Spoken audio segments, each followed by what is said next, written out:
Puis, un jour, tout est changé. Ce qui était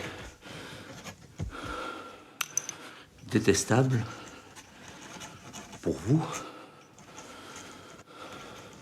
qu'on vous avait toujours défendu, on vous le permet. Par exemple, pourrais-je prendre du champagne? Mais parfaitement, si cela vous est agréable. On n'en croit pas ses oreilles.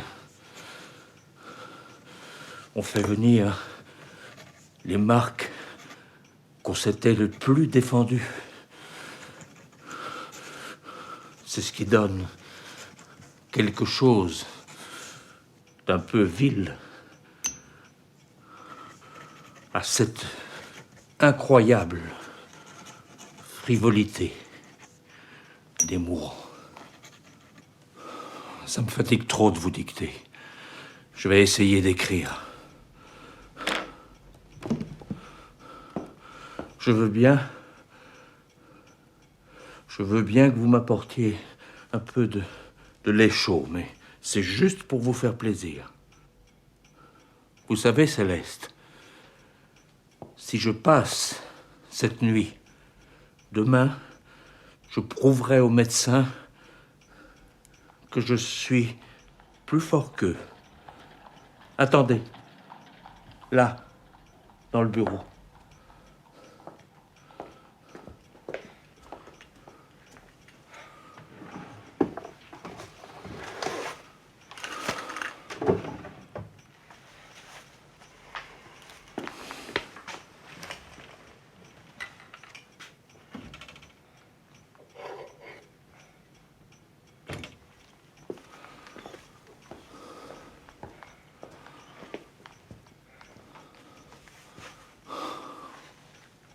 Merci. Vous pouvez aller maintenant. Ne me laissez pas seul trop longtemps.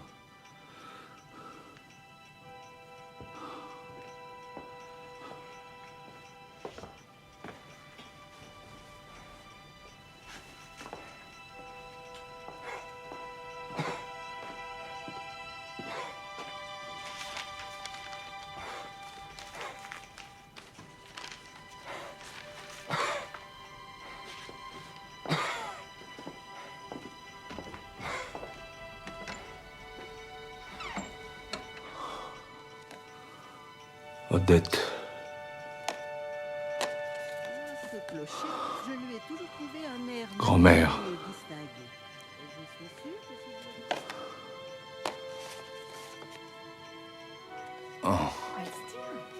les Verdurin. Les fleurs, il n'en avait jamais vu. C'est la stricte vérité. Sans mon épouse, ce peintre des fleurs que tous les amateurs d'art citent comme le premier n'aurait jamais su peindre un jasmin. Voilà mon petit Maman. Sa maman aussi bêtasse que lui. Et puisque tu n'as pas son Papa.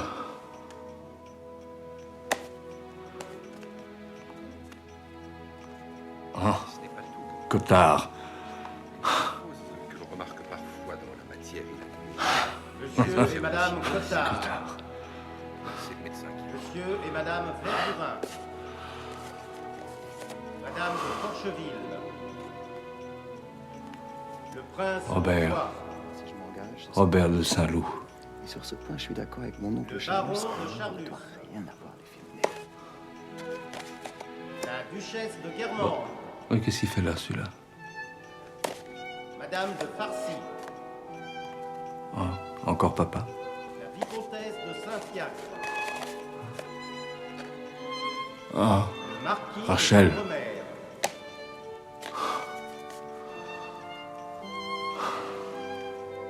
Gilberte.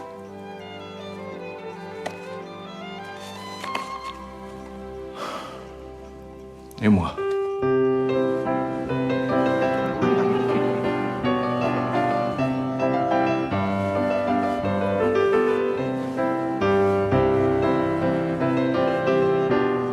Ce qui m'a guidé dans ma réflexion. Quelle honte! C'est joli quand même. J'ai une passion pour Chopin. Pas vous? Moi aussi. Je ne sais vraiment pas ce qu'on va faire. Il paraît qu'Odette est dans le coin. Je me trompe ou c'est Beethoven? Ah, hélas. Quel culot, elle débarque comme ça sans prévenir. Oh, la vieillie. Où je rêve. Vous rêvez, ma chère. Elle est superbe. Ma chère amie, mais quel bonheur de vous voir ici, je n'y croyais plus. Comment va monsieur de Forcheville? Vous connaissez Charlie, bien sûr. Il me fera mourir de rire. Vous savez le tour qu'il leur a joué? Les danses allemandes de Beethoven. C'est votre gendre, je crois, qui a une passion pour Beethoven. Ce serait plutôt Schumann. Ah oui, bien sûr. Moi, j'ai passé une nuit épouvantable, une migraine atroce. Je le sais pourtant qu'il ne faut pas en ce moment lire les journaux avant de se coucher. Eh bien voilà, vous avez entendu parler de ce soldat qui revenait en permission.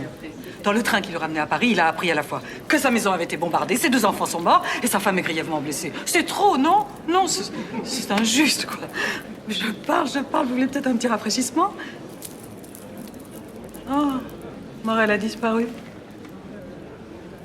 Celui-là, c'est un vrai courant d'air. C'est peut-être moi qui le fais fuir.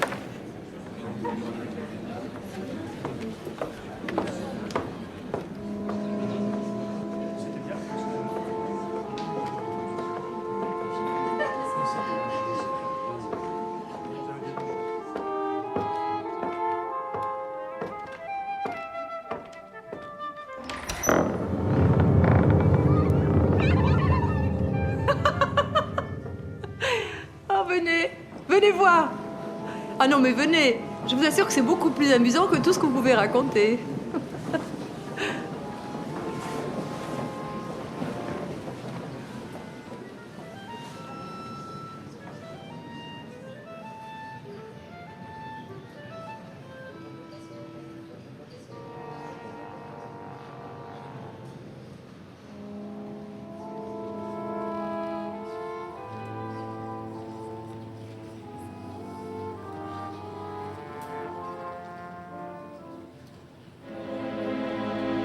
Marcel?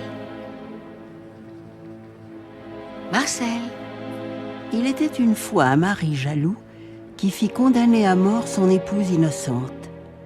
Elle s'appelait Geneviève de Brabant et les serviteurs chargés de l'égorger dans une sombre forêt prirent pitié de la malheureuse.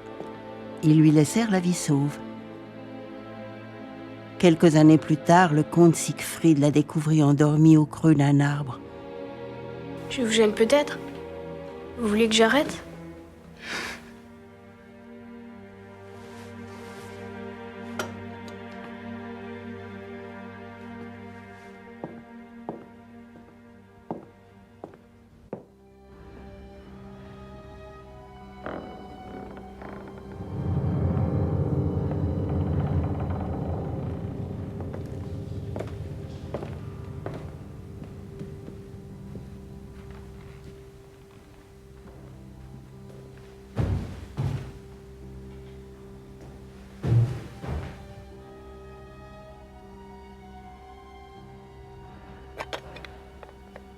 Tu ne joues plus?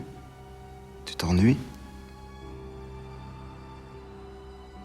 Je crains que malheureusement ton cœur ne soit trop sensible pour ce spectacle. Tu sais, il faut être un vrai soldat pour regarder en face une telle boucherie.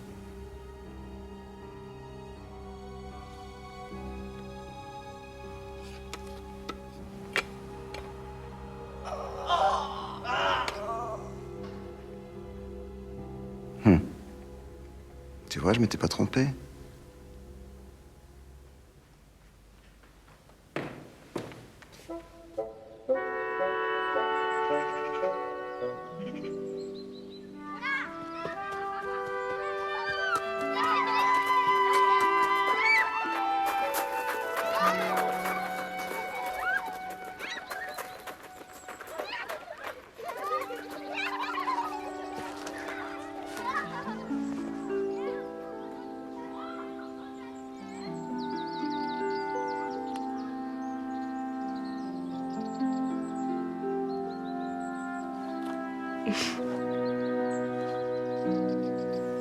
Gilberte, pourquoi ne voulez-vous pas me répondre? Si je vous disais que ce jour-là, le temps m'a manqué, j'aurais voulu vous offenser à mon tour. Ah bon? Pourquoi? Pour vous obliger à garder un souvenir de moi. Moi, en tout cas, j'ai souvent pensé à votre petit geste de la main. Ce sont des choses qu'on n'oublie pas. J'avais 12 ans. C'était donc un geste plein d'innocence. Plein d'indécence, oui. Mais qu'est-ce que vous n'avez pas imaginé? Je voulais simplement vous dire que je n'avais jamais vu un aussi joli garçon. Je n'aurais pas dû. Gilberte! Marcel, venez!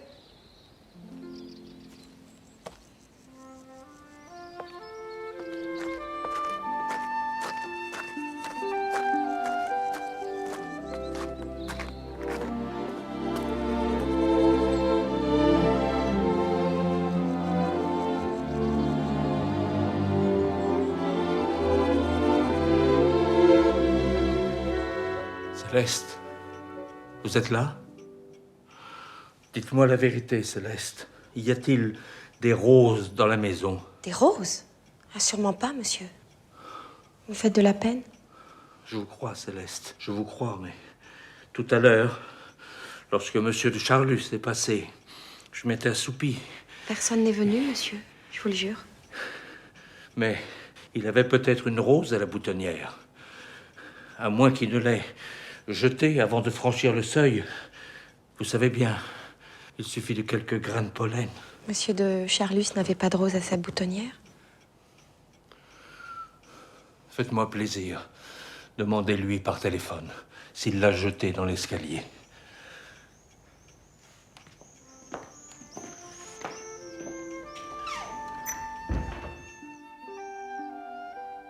Toute la journée, dans cette demeure un peu trop campagne, qui n'avait l'air que d'un lieu de sieste entre deux promenades ou pendant l'averse, et où sur la tenture des chambres, tous les pommiers de Normandie sont venus se profiler en style japonais pour halluciner les heures que vous passez au lit.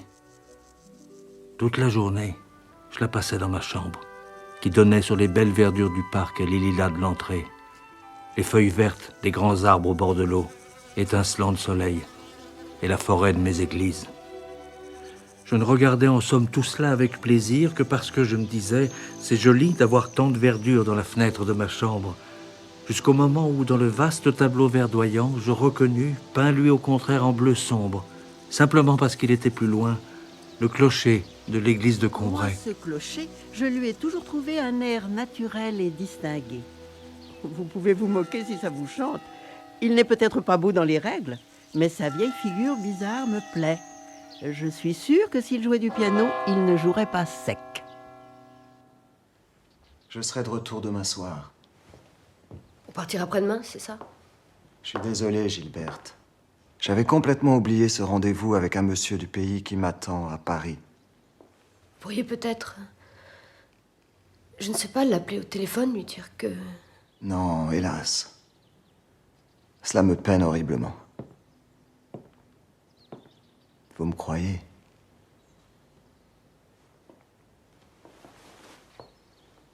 Sentez comme mon cœur bat vite. Anormalement vite, c'est à cause de vous. Je ne supporte pas de vous voir aussi triste. Je m'en veux. Vous ne pouvez pas savoir comme je m'en veux. Vous en faites trop, Robert. Beaucoup trop. Gilberte, vous ne m'embrassez pas? Gilberte!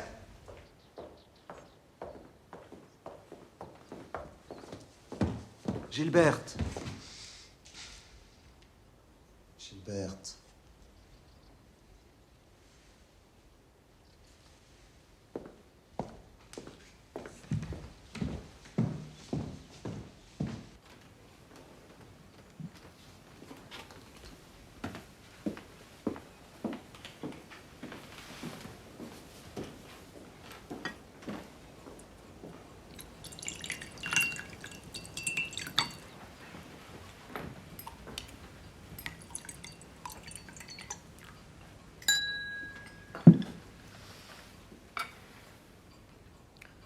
Que lisez-vous là?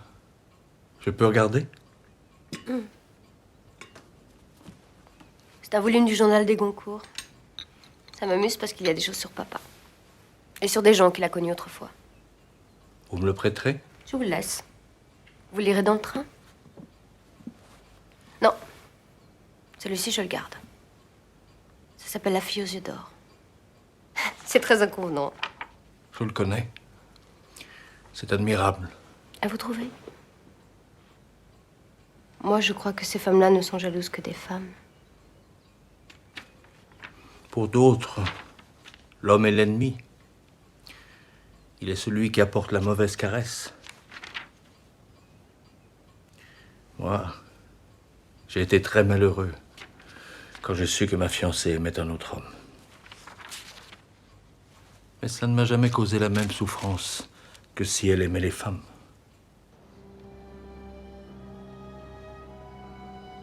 Et cette fameuse fiancée, vous l'avez aimée autant que moi? Puisque vous prétendez m'avoir aimée. Peut-être pas autant. Et puis, elle ne vous valait pas. Mais enfin, je l'ai vraiment aimée. Elle aimait aussi les femmes? Je crois que oui. Mais je n'en suis pas sûr.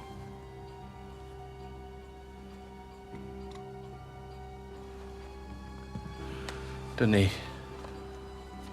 Vous devriez vous en souvenir. Albertine. Vous m'avez même dit autrefois qu'elle avait mauvais genre. Moi, j'ai dit ça. En tout cas, si je l'ai dit, vous faites erreur. Je voulais parler d'amourette avec des jeunes gens. D'ailleurs, à cet âge-là, il ne pouvait pas se passer grand-chose. Vous savez ce que je pense? Que nous parlons trop. Et que nous oublions de manger.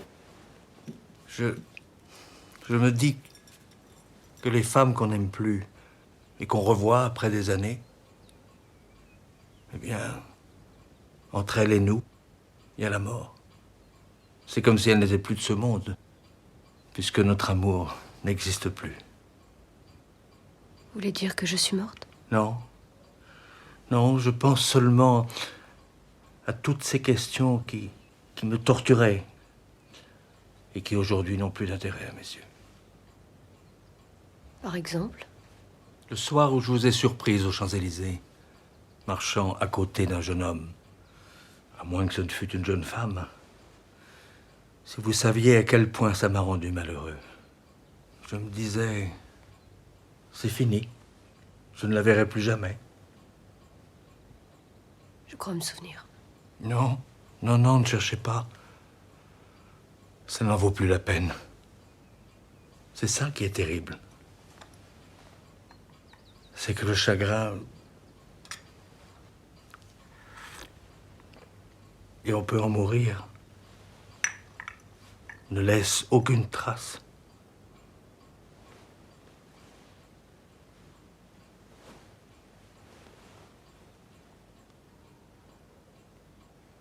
Vous voulez savoir avec qui je me promenais ce jour-là? Non.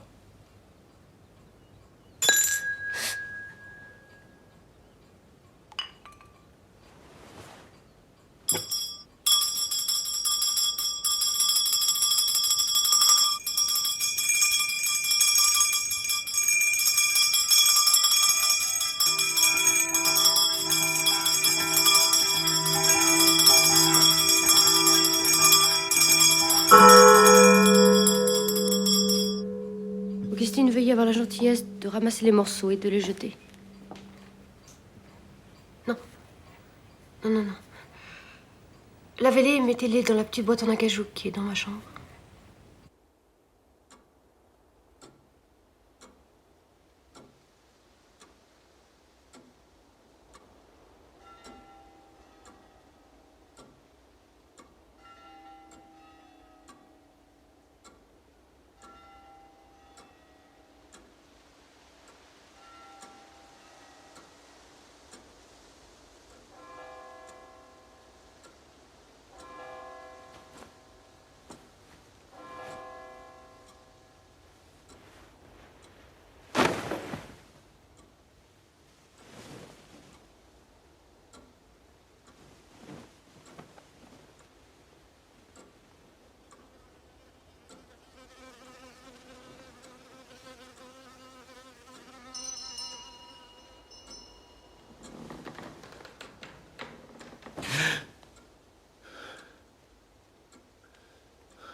Vous avez vu cet homme? C'est avec lui que Robert, en ce moment même, est en train de conclure une affaire de première importance. Ils avaient tous les deux rendez-vous, à Paris. Il vous a reconnu? Je ne sais pas. Je vois que Robert ne prend même plus le temps de prévenir ses comparses. Et je n'ai plus la force de le confondre. Je suis fatiguée. Fatiguée de tous ces mensonges. C'est peut-être ma faute. Une femme délaissée qui se complaît dans son chagrin creuse sa propre tombe. Je devrais m'y prendre autrement. Est-ce qu'il vous parle de cette Rachel? Ne me répondez pas. Robert est aussi votre ami.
C'est pas la signature de Gilberte, je la connais.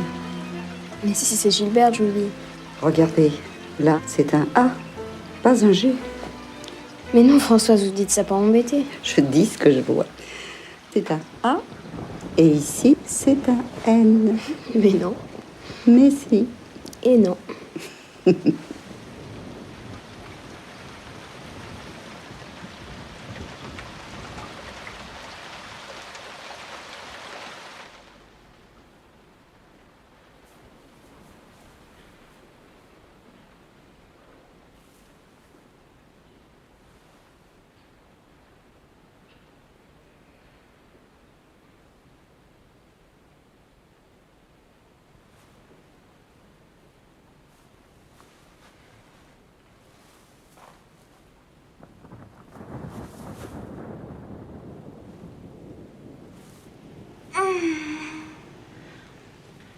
C'est bien gentil de me faire porter des roses tous les soirs.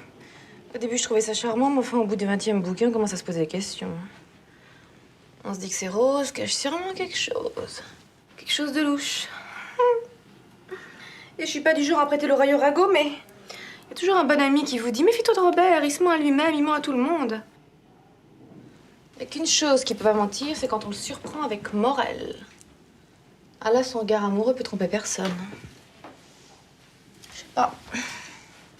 J'arrive pas à y croire, moi. Qu'est-ce que vous en pensez, vous? Vous pensez que je suis folle d'aimer cet homme? Oh, des fraises à l'éther. Ça, c'est comme un baiser à la neige. Merci. Avez-vous lu la critique du Figaro? Nous avons eu cette semaine, une fois de plus, la preuve que ce sont bien les arts qui secouent, réveillent et font avancer la société. C'est bien. Le scandale provoqué par la présentation de la profanation met de nouveau l'accent sur l'impact que peut avoir une œuvre sur son public. C'est drôle. Tu t'en vas déjà? J'ai rendez-vous.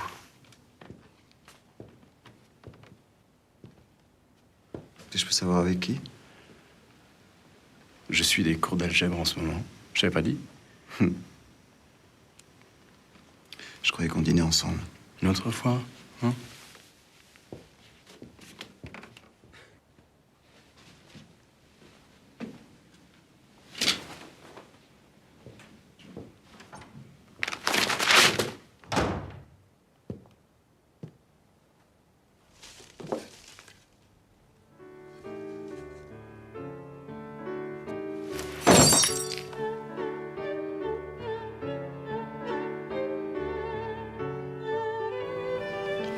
Tu sais ce que je me dis?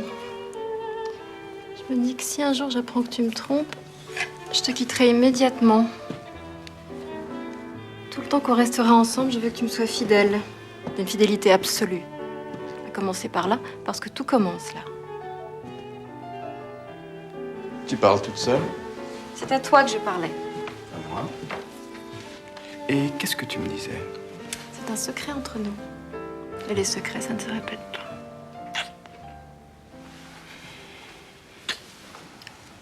Comment s'est passé ton cours d'algèbre? J'aurais préféré passer l'après-midi avec toi. Charlie? Oui. Qui est cette femme? C'est une longue histoire. Quelqu'un m'a supplié de lui procurer une photographie de cette jeune comédienne. Un admirateur? Un futur amant? C'est une histoire sans intérêt.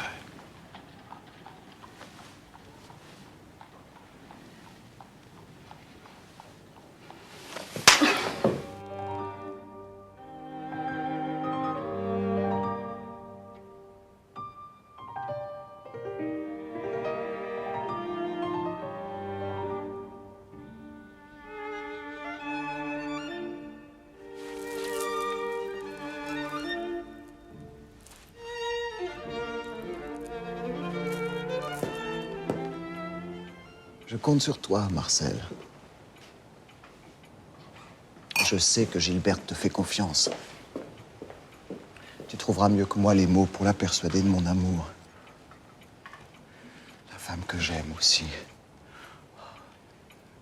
Mais je l'aime moins que Gilberte, bien sûr. Et pourtant, elle me donne tellement de preuves de sa tendresse.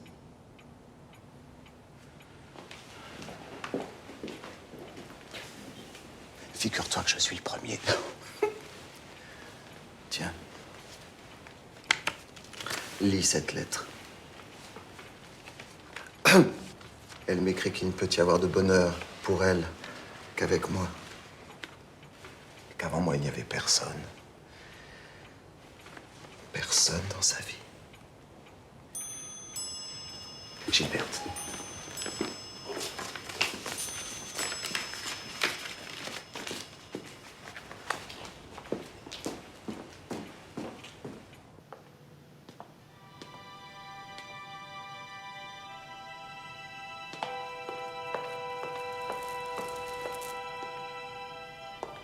Qu'est-ce qu'elle fait, Gilberte? Gilberte?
Ah, je sens que je vous dérange.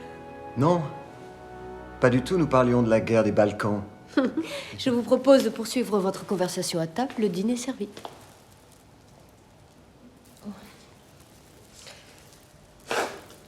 Pardonnez-moi, j'ai dû prendre froid.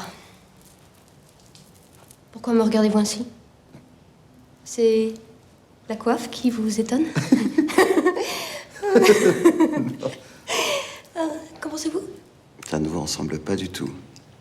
Si je me ressemble trop, vous ne me voyez plus. Allons, ne faites pas cette tête-là, je me sens d'excellente humeur.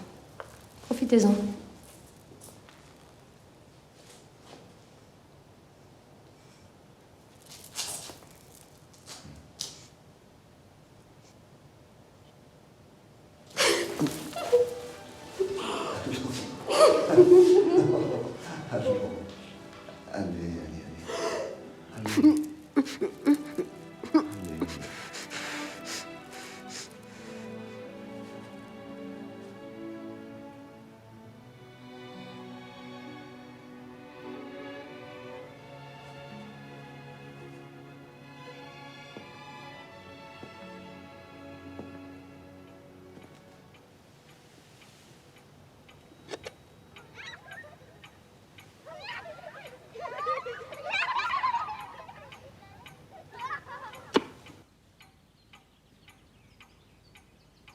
Venez, mon ami. Je voudrais vous montrer quelque chose. Vous vous rappelez de ce fâcheux incident? Je sais que vous m'en avez voulu pendant longtemps. Mais ce n'est rien, j'ai fait ce que je devais faire. Voilà, la tasse est réparée, ainsi que toutes celles qui ont été cassées par d'autres.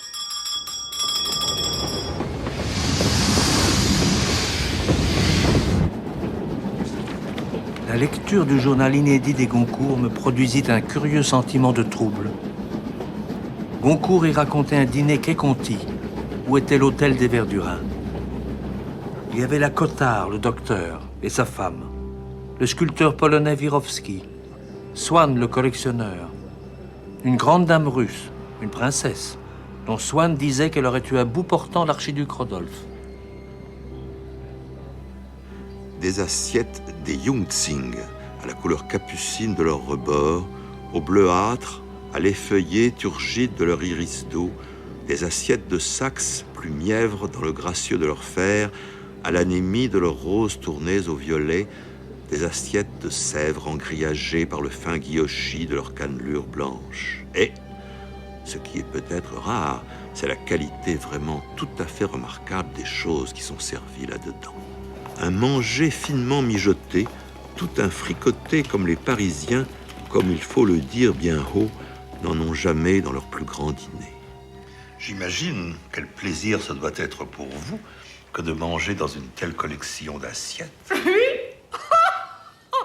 On voit bien que vous ne le connaissez pas. Mon mari est un maniaque, totalement indifférent à toutes ces jolités. Je crois entre nous qu'il préparait une bonne bouteille de cidre dans la fraîcheur d'une ferme normande. Vous connaissez la Normandie? Vous autres occidentaux, vous ne pouvez comprendre cette espèce de pénétration par un écrivain de l'intime de la femme. Pourtant, vous êtes écrivain, un très bon écrivain. Vous n'avez pas idée du succès que vous auriez dans mon pays. Imaginez seulement qu'à la mort de mon frère, toutes les femmes de Moscou se sont mises un ruban de crêpe autour de la cuisse. De la Normandie, je connais surtout les paysages d'Elstir, si délicatement pastellisés. Elstir? Mais c'est moi qui lui ai fait connaître tout cela. Des fleurs, il n'en avait jamais vu, il ne savait pas reconnaître un altéa d'une passe rose. C'est moi aussi qui lui ai fait reconnaître le jasmin. C'est la stricte vérité. Sans mon épouse, ce peintre des fleurs que tous les amateurs d'art citent comme le premier n'aurait jamais su peindre un jasmin. Je lui apprenais à disposer ses fleurs. Il n'a jamais su faire un bouquet. Combien de fois lui ai-je dit « Mais non, mon petit Elstir, non! Ne peignez pas cela, cela n'en vaut pas la peine. Peignez ceci. » S'il nous avait écoutés aussi pour l'agencement de sa vie, il n'aurait pas fait ce sale mariage. Vous avez remarqué ce magnifique collier de perles au cou de Madame Verdurin? Admirable, en effet. Des perles noires, qui étaient blanches à l'origine. Vraiment? Je parle des perles de la maîtresse de maison, et Monsieur de Goncourt ne me croit pas. Il a tort. Et c'est dans un incendie qu'elles ont noirci. J'avais à l'époque un coffret de bronze dans lequel je rangeais certains bijoux. Et quand notre appartement a brûlé, on a retrouvé le coffret et les perles qui étaient telles que vous les voyez aujourd'hui. Est-ce que ce n'est pas de la magie noire? Et ce n'est pas tout. Les métamorphoses que l'on remarque parfois dans la matière inanimée, on les observe aussi dans le cerveau humain. Là, c'est le médecin qui vous parle. J'ai moi-même soigné le valet de chambre de Madame Verdurin, qui avait failli mourir dans l'épouvante de cet incendie. Eh bien, il était devenu un autre homme. Son écriture avait changé, mais pas seulement son écriture, sa personnalité profonde. Comme si le feu avait révélé en lui quelque monstruosité secrète. De sobre, il était devenu abominablement pochard. Pochard et dissimulateur, lui qui était auparavant une vraie perle. On a dû le renvoyer. Ce magnifique collier de perles au cou de Madame Verdurin. J'éprouvais un vague trouble. Tout de même, ces êtres-là, je les avais connus dans la vie quotidienne. J'avais souvent dîné avec eux. C'étaient les Verdurin, c'était le duc de Guermantes, c'était les Cottard. Je me rappelais les vulgarités sans nombre dont chacun était composé.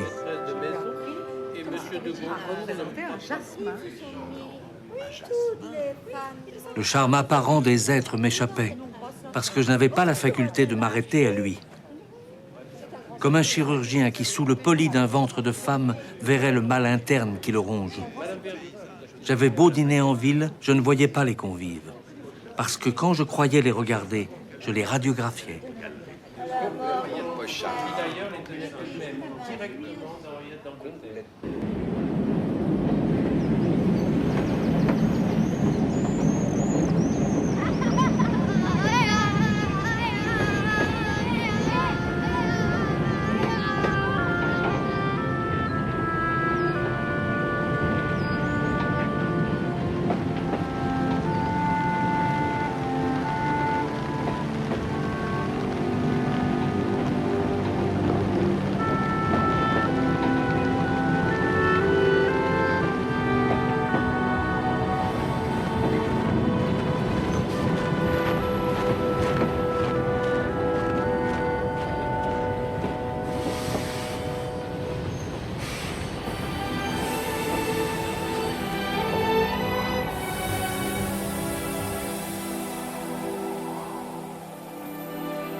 Il ne va pas bien, notre pauvre Marcel. Mais malgré son état, il écrit jour et nuit. Ah bon? Ça fera combien de volumes à l'arrivée? 10? Mais non, ma chère, beaucoup Pourtant, plus. ça saute aux yeux. J'ai entendu Vous parler trouvez? de 15. Ne parlez pas C'est de trop la folie. fort, ça va le fatiguer. Entre nous, je suis sûr Hier, qu'il on m'a pourrait dit qu'il élaguer. était près de. Est-ce qu'il a au moins toute sa tête? La fin de quoi? Il paraît que ça vous tombe des mains. Vous voulez dire? Moi, je trouve qu'il exagère. Mais non, voyons, je ne suis parle pas de son du tout livre. connu. Il va mettre le Pourtant, mot ça fin. saute aux yeux. Vous trouvez? C'est Ne parlez terrible. pas trop fort, ça va le fatiguer. Il n'aura plus aucune raison de vivre. Mais vous vous trompez, madame. Elle était déjà là en juin 14. Alors, elle est d'avant-guerre. Elle était... Ah, quand j'y pense, ces années préhistoriques. Super, évidemment. C'est bien le duc d'Aussonville, c'était avant Sarajevo. Alors, Demain elle est après-midi, d'avant-guerre. je vais chez les Ah, Lévy. quand j'y pense, ces années dire les Lévy préhistoriques. venir quoi? Voyons, il n'y en a pas 36. Demain après-midi, je vais chez les Lévy. Vous voulez dire les Lévy-Mertois? C'est désolant. Je vais demander à Bontemps de faire le nécessaire pour demain. On a encore caviardé l'article de Norpois. Et vous savez pourquoi? Tout simplement parce qu'il laissait dire qu'on allait limoger personne. J'aimais, Seigneur, j'aimais, je voulais être aimée. Ce jour, je l'avouerai, je me suis alarmée. J'ai cru que votre amour allait finir son cours. Je connais mon erreur, et vous m'aimez toujours. Là, ce sont des tuniques égyptiennes, sombres, droites, qui font très guerre. Vous voyez là ces bijoux? C'est ma dernière trouvaille. Ils sont faits avec des fragments d'obus. Ce qui m'a guidé dans ma réflexion, c'est le respect pour nos chers combattants. Je me suis demandé à quoi ils pouvaient bien rêver au fond de leurs tranchées. Et je me suis dit, à plus de coquetterie. Pour la chair absente, laissée seule au foyer. Mais sans excès, sans luxe de mauvais aloi, non. Des petits riens qui effacent par une note lumineuse les tristes heures que nous vivons. Pour un grand couturier, c'est la seule manière de contribuer à l'effort national. C'est un devoir qui nous oblige tous. Je vous fais servir du thé, des petits gâteaux, non? Il va donc falloir nous restreindre sur tout. La nourriture, le gaz, l'électricité. Le Sénat vient de ratifier la loi. Il paraît même que l'adultère va devenir plus cher. L'adultère. Ouais. Oui, ça aussi, nous l'avons fait voter. L'adultère passe de 25 à 100 francs d'amende, avec en prime quelques jours de prison. Franchement, je ne vois pas qui peut souffrir ici de cette nouvelle taxe. Vous l'avez reconnu finalement? C'est stupide, j'ai son nom sur les lèvres. Aidez-moi. Non.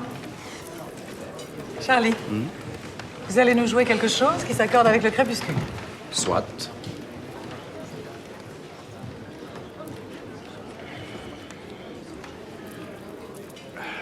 Toujours aucune nouvelle d'Odette? Non. Je ne sais pas pourquoi on ne la voit plus ici. Elle est peut-être froissée. Moi, pas. Somme toute, qu'est-ce que je lui ai fait? C'est chez moi qu'elle a connu ses deux maris. Si elle veut revenir, qu'elle sache que les portes de mon salon lui sont grandes ouvertes. 12 danses allemandes pour piano? Vous prenez le risque. En hommage à mon ami Charlus. Pourquoi vous le haïssez tant? Parce qu'il est profondément vertueux. Bontemps a raison. Décidément, vous êtes inconséquent. C'est vrai. Et c'est pour cette unique raison que je m'engage demain. C'est décidé, je pars au front. Je dois être à la hauteur de ma réputation. Mais vous plaisantez. Dans votre bureau de presse, vous êtes beaucoup plus utile au pays. Je m'ennuie. Mais qu'est-ce que vous croyez? Moi aussi, je m'ennuie. Et sans vous, je m'ennuierais bien davantage. Je vous garde en otage. Chut! Beethoven.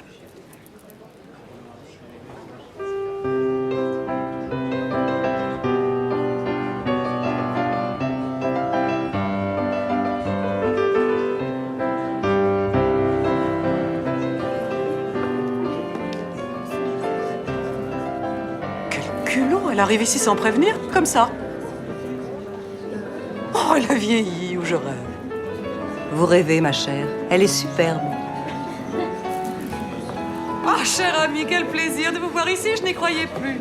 Ma chère amie, mais quel plaisir de vous voir ici. Je n'y croyais plus. Et comment va monsieur le Forcheville? Et patati, et patata.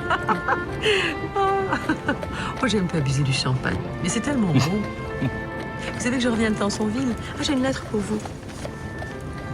Je crois qu'elle a vécu l'enfer. Elle a du cran, ma Gilberte. C'est bien ce qui manque aux Allemands. Enfin, je ne dis pas qu'ils ne savent pas se battre. Mais il leur manque justement ce qu'on appelle le cran. Et Robert, vous avez des nouvelles? Mon gendre Saint-Loup connaît maintenant par cœur l'argot de tous les Tommies. Il sait se faire entendre de ceux des plus lointains Dominions. Il a fraternisé avec le général commandant la base comme le plus humble private.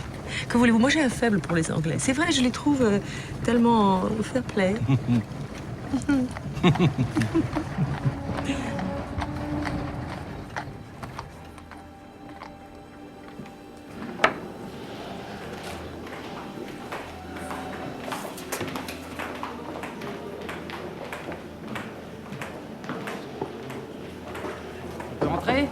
Ah non, messieurs, désolé. Eh, il y a du beau monde là-dedans. Ouais, faire la fête toute la nuit.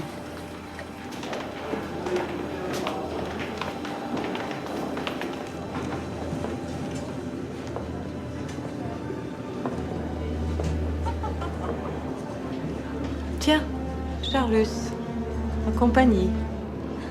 Madame de Forgeville, je suis vraiment désolé. Nous devons fermer les cuisines. Mais le couvre-feu est en avance? Ah non, il est à l'heure.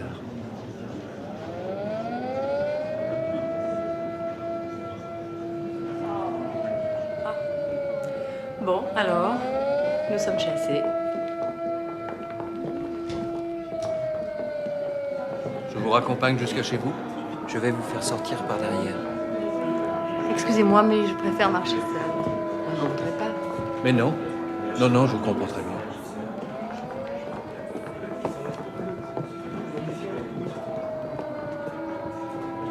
Vous saviez que notre ami Cottard était souffrant? On dit partout que le professeur est surmené. C'est beaucoup plus inquiétant.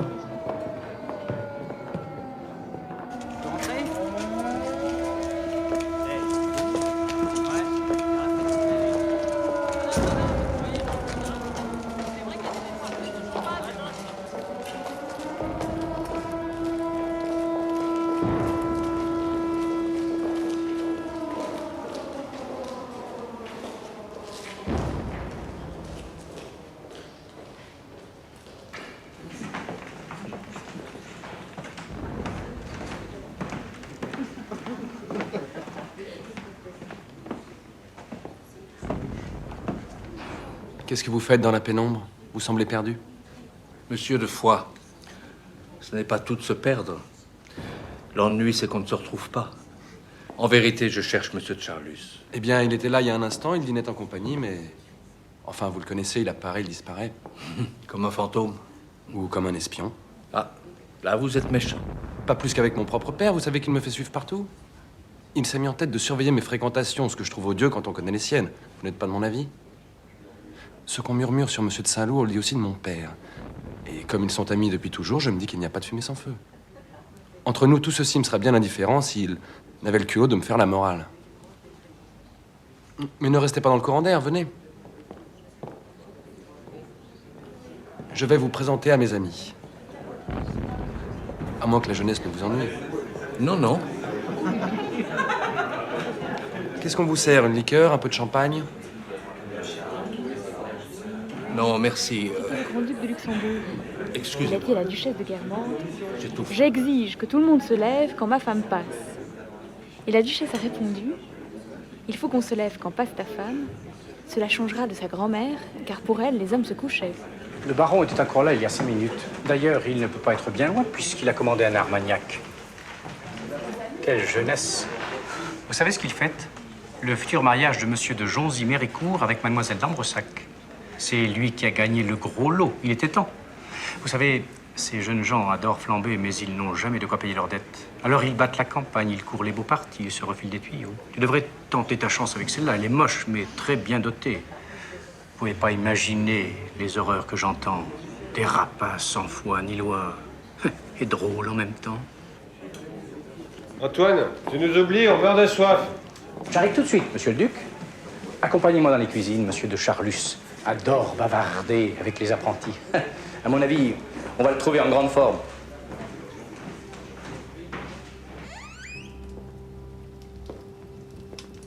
Monsieur de Foix, il vous manque quelque chose? Il nous manque toujours quelque chose, mais enfin, tout va bien. Comme tu sembles débordé, je fais le service à ta place. Vous êtes venu vous réchauffer dans les cuisines, c'est une bonne idée. Tiens, Gaspard, serre une coupe à monsieur. Les bras qu'on joue. Les drapeaux, c'est les zones de bataille. Merci. C'est juste pour tremper mes lèvres. On est en train d'étudier tous les mouvements de l'armée allemande. Mais pour Antoine, on ne fait que des conneries. Mais j'ai pas dit ça. J'ai dit que ce sont les Boches qui ont chaque fois l'initiative. Il reste du caviar, si vous voulez. Non, merci. Je cherche toujours Monsieur de Charlus. Ah bah, vous l'avez raté. Quand il m'a vu ici, il a fait immédiatement demi-tour, comme s'il avait vu le diable. Je suis pourtant rien d'un diable, hein, pas vrai, Gaspard? Non, monsieur le prince. Les vrais diables, ils sont là.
Asseyez-vous.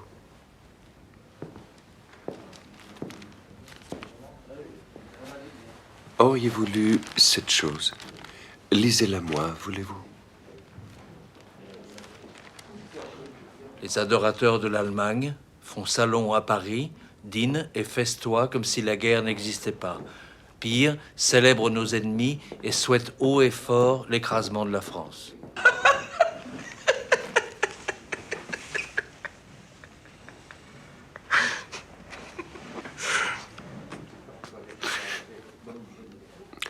Je me disais à l'instant que j'entends de plus en plus de gens qui ont l'air très heureux, toute la journée, qui prennent d'excellents cocktails et qui déclarent qu'ils ne pourront pas aller jusqu'au bout de la guerre, que leur cœur n'aura pas la force, qu'ils mourront tout d'un coup.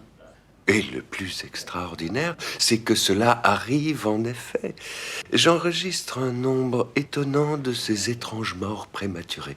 Vous prenez quelque chose, un petit armagnac? Un lait chaud. En plein été. Bon, c'est de la folie. Chacun ses petites folies. Oui. Comment va Odette? Toujours folle des Anglais. Elle devrait bien s'entendre avec mon frère. C'est tout de même insensé. On ne cesse de parler de l'extraordinaire manque de psychologie qui caractérise la race teutonne. Les Cottard, les Cambremer, entre nous. Croyez-vous que jusqu'ici, ils avaient un grand souci de la psychologie? Norpois est plus fin, je le reconnais. Bien qu'il n'ait cessé de se tromper depuis le début. Mais ces articles de journaux destinés à exciter l'enthousiasme universel, vous les lisez? Parfois, cela m'arrive. Brichot, qui reproche à la France de n'être pas assez militariste, reproche en même temps à l'Allemagne les excès de son militarisme. Il n'a pas de mot assez virulent pour dénoncer le culte de la force chez les Allemands. Un dragon sur son cheval. Moi, je trouve ça très beau. Pas vous?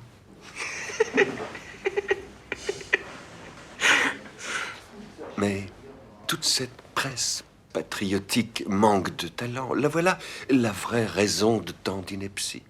On n'écrit plus colossal qu'avec un K, mais au fond, ce devant quoi on s'agenouille, c'est bien du colossal. À propos de Brichot, avez-vous vu Morel? On me dit qu'il désire me revoir. Il n'a qu'à faire le premier pas. Je suis le plus vieux. Et ce n'est pas à moi à commencer. Il était tout à l'heure chez Madame Verdurin. Il nous a joué les danses allemandes et tout le monde n'y a vu que du feu. C'est un garçon fou des femmes et qui ne pense qu'à cela.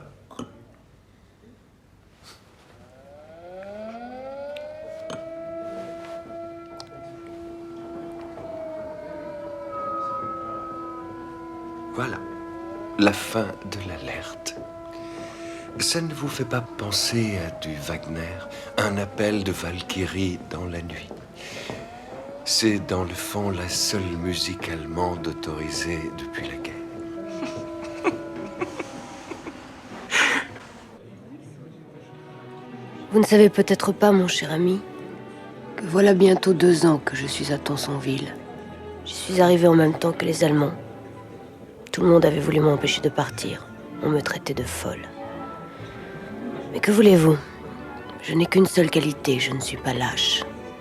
Ou si vous aimez mieux, je suis fidèle.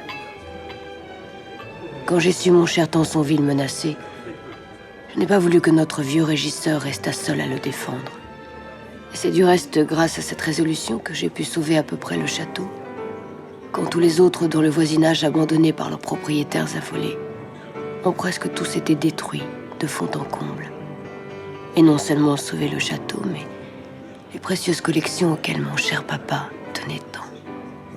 Vous n'avez pas idée de ce que c'est que cette guerre, mon cher ami, et de l'importance qui prend une route, un pont, une hauteur. Que de fois j'ai pensé à vous, aux promenades, grâce à vos rendues délicieuses, que nous faisions ensemble dans tout ce pays, aujourd'hui ravagé, alors que d'immenses combats se livraient pour la possession d'un tel chemin, d'un tel coteau que vous aimiez. Nous sommes allés si souvent ensemble. Eh bien, ces endroits sont à jamais entrés dans la gloire, au même titre qu'Austerlitz ou Valmy. La bataille de Méséglise a duré plus de 8 mois. Les Allemands y ont perdu plus de 600 000 hommes. Ils ont détruit Méséglise, mais ils ne l'ont pas pris. Le petit chemin que vous aimiez tant, que nous appelions le raidillon aux aubépines, et où vous prétendez que vous êtes tombé dans votre enfance amoureux de moi, alors que je vous assure, en toute vérité, que c'était moi qui étais amoureuse de vous.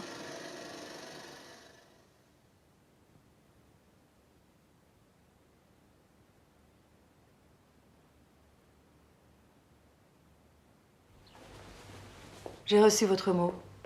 C'est grave à ce point? Je pense que c'est la fin. Cette nuit, il délirait. Et puis, à un moment, il a retrouvé un peu de conscience. Et il m'a dit qu'il lui fallait se préparer. Lui qui avait assisté tant de malades à l'agonie, c'était son tour. Il parlait de ses papiers qu'il voulait mettre en ordre. Et puis il m'a dit qu'il aurait bien aimé vous voir une dernière fois. Que vous aviez toujours été une amie fidèle. Je ne sais pas comment vous remercier d'être venu si vite.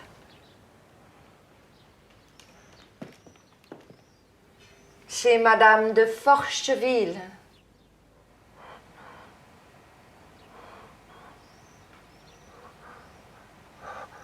Odette. Je vous laisse, mettez-vous à l'aise. Il fait si chaud. Merci d'être là. Odette. Venez.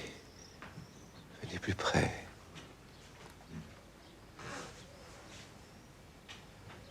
Vous savez ce qui va me manquer? Ce sont vos caresses. Alors je vous en prie, une dernière fois. Là, le coffret. Ouvrez.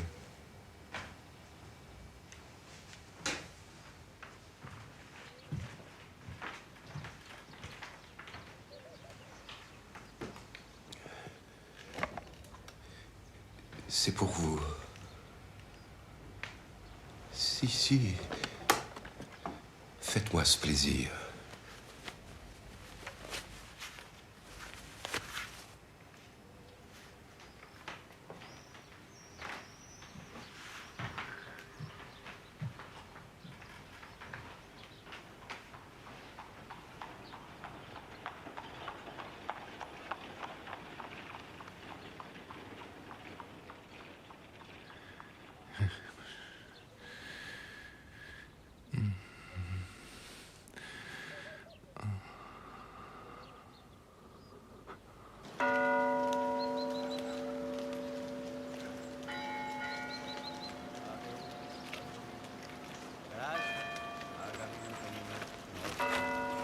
Dignum et justes. In nomine Patris et Filii et Spiritus Sanctus. Amen. On ne sait jamais où est le pire. Je me disais tous les jours. Le pire qui pourra m'arriver, c'est quand il s'en ira. Quand je resterai seule. Eh bien non. Le pire, c'est quand j'ai découvert ces lettres. Quand j'ai compris qu'il me trompait depuis des années avec cette crue.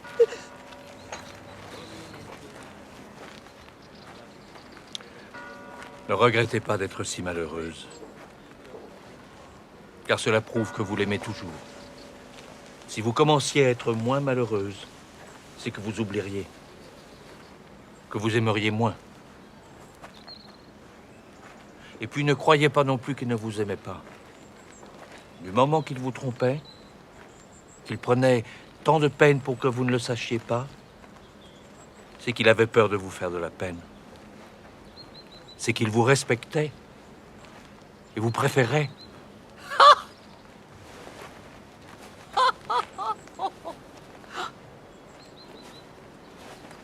Ma boucle d'oreille. Entre nous, on peut... J'ai perdu ma boucle d'oreille. Sa passion secrète, c'était l'étude approfondie des locutions. Vous savez ce que les jeunes médecins bâton disaient de de lui? chaise, la beauté du Il était diable. le seul maître auquel ils Semble confieraient leur peau. Toutes ses sa maîtresse, elle lui confiait sa peau. Je pense que je lui dois un estomac tout. Au fond, c'était un homme timide qui a décidé un jour de prendre le glacial. Je suis content de te voir. Moi aussi. Je me sens déjà mieux. Mais j'éprouve de la gêne à savoir que tu repars si vite. Tu sais, à Paris, on sent si peu la guerre. Et puis, je ne te reconnais pas. Tu te souviens du jour où tu m'as dit « Ceux qui ne se battent pas, quelque raison qu'ils donnent, c'est qu'ils n'ont pas envie d'être tués. » C'est par peur. Et tu as ajouté que si tu ne reprenais pas du service, c'était tout bonnement par peur. Je crois que ce jour-là, tu avais surtout envie de briller. Je me souviens. C'est quand Bloch avait appris son incorporation. Je leur ai dit que je serais bon à rien. Je suis myope comme une taupe. Ça vous fait rire. Eh, vous savez que vous ne risquez rien. Vous paraderez dans les états-majors. Alors que moi, simple deuxième classe, je vais me faire trouer la peau pour Guillaume. Et ça, je n'en ai aucune envie. Il paraît que l'empereur Guillaume est très malade. Oui, eh bien, tu pourrais dire Guillaume tout court. Oh. Ah, mais c'est ça. Tu as peur. Tu te mets déjà à plat ventre devant lui. Ça nous fera des beaux soldats sur la frontière. Ils lécheront les bottes des boches. Vous savez ce que vous êtes? Vous êtes des galonnés qui savez parader dans un carrousel. Un point, c'est tout. Viens.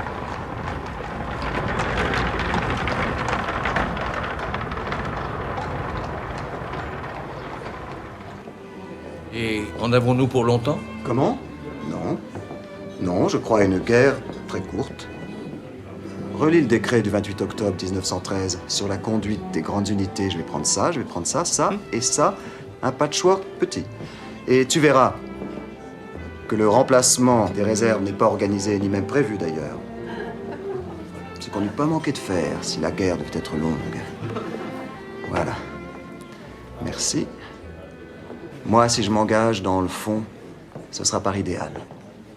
Et sur ce point, je suis d'accord avec mon oncle Charlus. Un homme ne doit rien avoir d'efféminé. Merci. Ce qui me plaît dans l'idée de partir, c'est de me retrouver avec des jeunes hommes courageux et loin des femmes. Tu comprends? Moi, je crois à la noblesse intellectuelle et morale des amitiés viriles. Je rêverais d'exposer ma vie pour sauver mon ordonnance. Je rêverais de mourir en inspirant un amour fanatique à mes hommes. Tu sais, Philippe d'Orléans, dont on connaît les goûts pour les jeunes gens et les manières efféminées, on l'appelait monsieur. Oui, je connais la légende, merci. Il a été très bon soldat pendant la guerre de Hollande, c'est ça. D'ailleurs, c'est une exception, et ça ne m'intéresse absolument pas. D'ailleurs, ce que tu me racontes ne m'intéresse absolument pas, mon cher Marcel. Tu te souviens de l'ancien liftier de l'hôtel de Balbec? Il s'engage. Il m'a écrit qu'il voulait rentrer dans l'aviation. Je vais voir ce que je peux faire pour lui. Vous avez fait bon voyage? Non. Et comment va Monsieur de Saint-Loup? Il ne viendra pas prendre un peu l'air de la mer? Je l'ignore. Dites-moi, mon ami, cela reste bien sûr entre nous, mais j'ai entendu dire que Monsieur de Saint-Loup avait vis-à-vis des jeunes gens certains égards particuliers. Moi, en tout cas, monsieur, je ne marche pas dans ce fourbi-là. Et puis, même si c'était la vérité, je ne vous le dirais pas. J'ai trop de respect pour les clients de l'hôtel.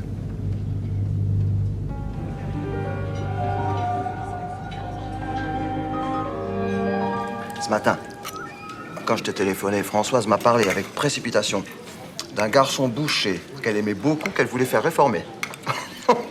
Un garçon très timide. Elle fait toutes les boucheries de Paris. Mais il paraît qu'il a changé de boucherie. Alors, elle veut le sauver. Qu'est-ce que tu lui as dit? Je lui ai dit que je ne faisais réformer personne.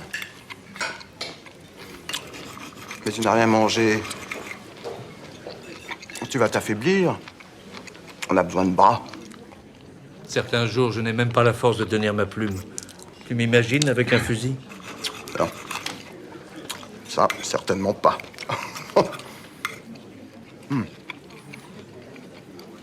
Tu sais ce que je me dis? Qu'il est bien difficile de bâtir une épopée sur des phrases comme « on les aura » ou « ils ne passeront pas ». Ça me fait aussi mal aux dents que poilu. Je trouve ça d'une telle affectation, mais c'est d'une telle vulgarité.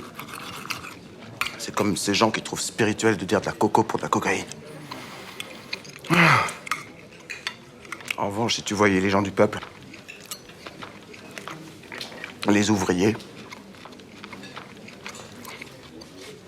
les petits commerçants qui ne se doutaient pas qu'ils resteraient en tant d'héroïsme, qui seraient morts dans leur lit sans l'avoir soupçonné. Si tu les voyais courir sous les balles pour secourir un camarade ou pour aller chercher un chef blessé, et quand ils sont touchés eux-mêmes et qu'ils vont mourir, ils sourient. Et tu sais ce qui les fait sourire? C'est que le médecin-chef leur annonce que la tranchée a été reprise aux Allemands. Moi, je dis que le peuple, c'est ce qu'il y a de mieux.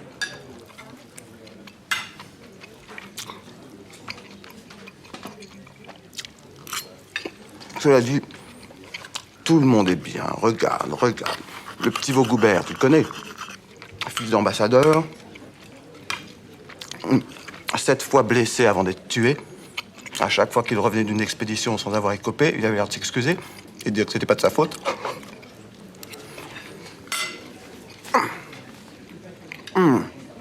La viande est bonne. Le croissant continue toujours de soulager vos migraines. Oh, oui. D'ailleurs, tous les matins, devant mon thé au lait, j'ai une pensée pour ce pauvre cotard. Ça m'attriste. Vous saviez qu'il a dû me fabriquer une ordonnance de croissant, en bonne et due forme? Nous vivons un monde déréglé, mon ami. Se faire fabriquer un croissant est devenu presque aussi difficile à obtenir des pouvoirs publics que la nomination d'un général. Tiens, en fait, pendant que j'y pense, j'ai une bonne amie qui m'a dit qu'elle vous avait croisé avec Charlus hier. Vous êtes enfin réconciliés? Nous sommes tombés de nez à nez, dans la rue. J'imagine que ça a dû vous faire un choc. Prochain portrait, c'est la fin de la semaine. On se dépêche au détachement miracle.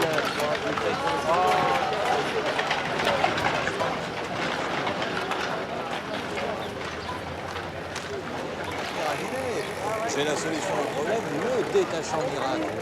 Bon, la bouteille pour le prix de 2, c'est une affaire. On en profite, ça vous fera de l'usage. Qu'est-ce que tu regardes? L'Hercule unijambiste ou mon jeune ami René? Mais qui est ce René? Un embusqué de ton acabit? Embusqué? Oh bah moi à ta place, je ne cracherai pas dessus. Hein. Je te promets qu'il est très imaginatif, surtout quand il s'agit de ce qui t'intéresse. Je peux te le présenter si tu veux, ça tombe bien, il est dans le besoin. En fait, nous nous sommes trouvés des goûts communs. Nous n'avons, lui et moi, aucune envie de nous retrouver dans les tranchées. Je sais que tu peux comprendre, t'as toujours été du côté des faibles. René et moi, nous sommes faibles. Tu te souviens, tu disais que tu ne lisais jamais les chroniques judiciaires pour ne pas souffrir dans ta chair des angoisses du condamné à mort. Je ne lis pas les chroniques judiciaires, mais il m'arrive de lire tes papiers immondes. Je fais ça par désœuvrement, je te promets. Charlie? Charlie quoi? Charlie, qu'est-ce que tu veux? J'ai envie de passer la soirée avec toi. La soirée et la nuit? Ouais.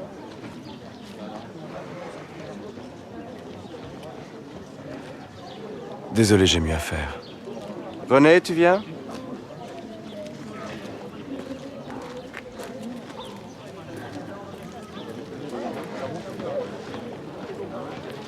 Charlie, prends garde, je me vengerai. Mon Dieu, mais j'oubliais. C'est l'heure. Le septuor de Vinteuil.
Bonsoir.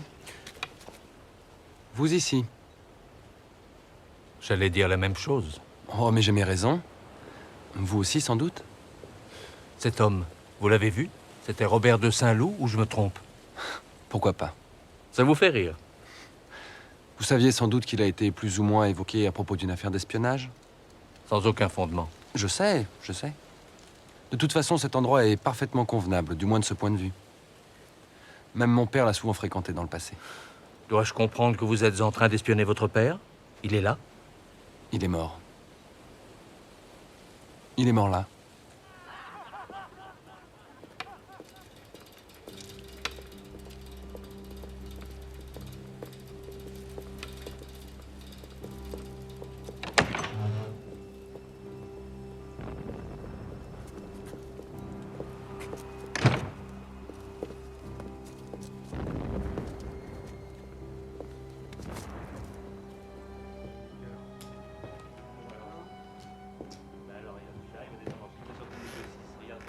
C'est ça. Ça remonte à plus de 6. Bon, à toi. Allez, vas-y. Allez, à 2 avec un 3. Tu fais la mélange. Tu mets à penser sur les dominos, alors là, ça va. Qu'est-ce que tu veux? On fera comme les copains. Quand faut y aller, faut y aller. À l'abattoir? Merci. Moi j'ai 22 ans, j'ai déjà fait 6 mois comme infirmier, je vous jure que ça donne pas envie de monter au front. Que des gueules cassées. Le dernier que j'ai soigné, je peux pas vous décrire. Plus de mâchoire, plus de nez, plus de bouche, plus rien, un grand trou. Ça puait, je vous dis pas. Et pendant ce temps-là, Joffre, il couche avec les femmes des ministres. Il n'y en viendra plus des Zeppelins. Ils l'ont dit dans les journaux. Mais qu'est-ce que t'en sais? Moi, j'ai déjà abattu 5 boches en plein vol. Et je peux te dire que les journaux sont payés pour raconter n'importe quoi.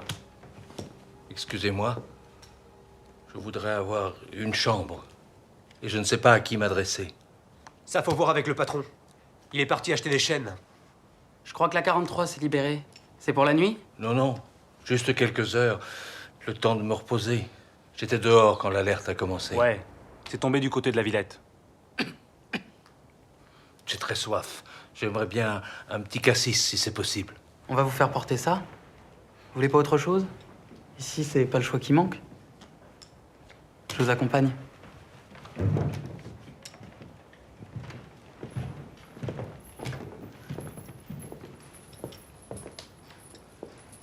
C'est qui, lui? Est-ce qu'il y a parmi vous un aviateur canadien? Français. Ah non, ça ne va pas du tout. Le client insiste sur l'accent.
Maurice?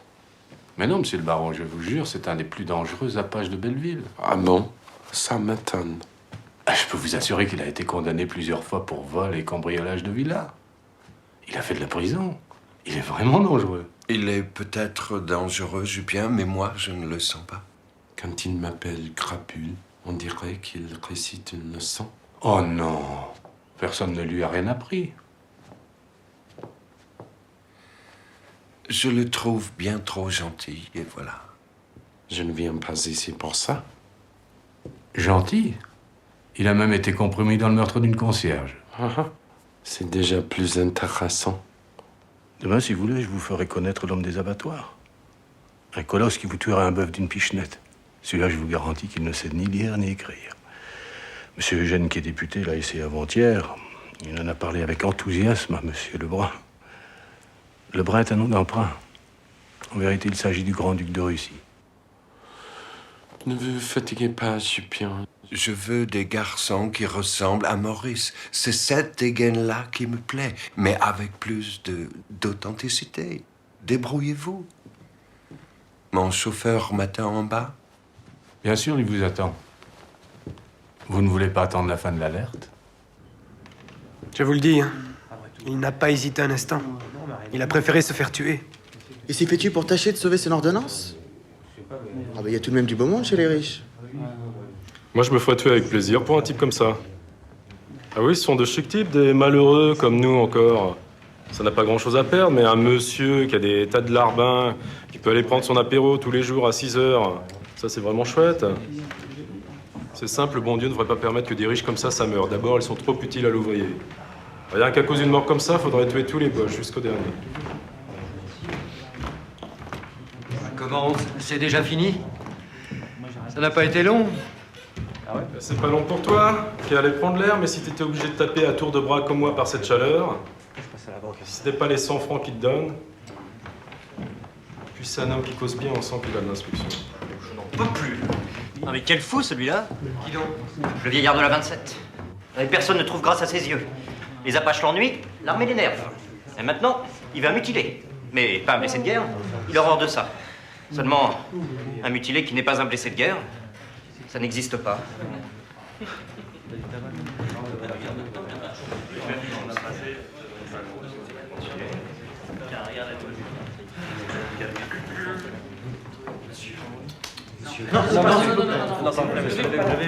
Levez-vous. Merci. C'est dans ce fauteuil qu'est mort le prince de Foix.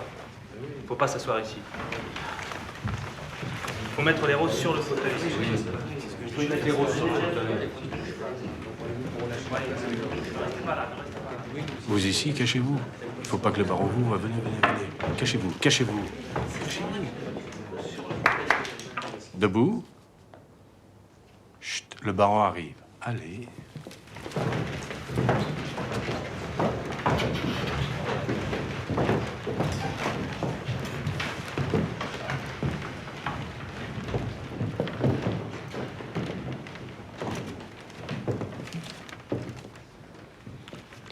Toi, c'est dégoûtant. Je t'ai aperçu devant l'Olympia avec 2 cartons. C'est pour te faire donner du pèse. Et voilà comment tu me trompes. Non, je ne vous trompe pas, non. Il est gentil de dire ça, comme il le dit bien. On dirait que c'est la vérité. Après tout, qu'est-ce que ça fait que ce soit la vérité ou non, puisqu'il arrive à me le faire croire. Tu penseras à moi dans les tranchées. Ça n'est pas trop dur. Dame, il y a des jours, quand les grenades tombent trop près, mais il faut bien faire comme les autres. Et vous pouvez être sûr et certain qu'on ira jusqu'au bout. Jusqu'au bout, si on savait seulement jusqu'à quel bout.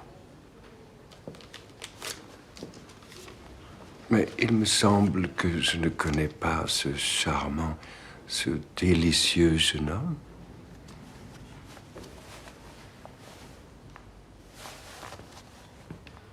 Monsieur, je suis charmé, je suis enchanté de faire votre connaissance.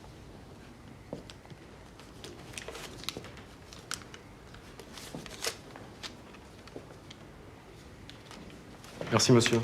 Je vais envoyer ça à mes vieux et je garderai aussi un peu pour mon frangin qui est sur le front. Merci. Quelle horreur.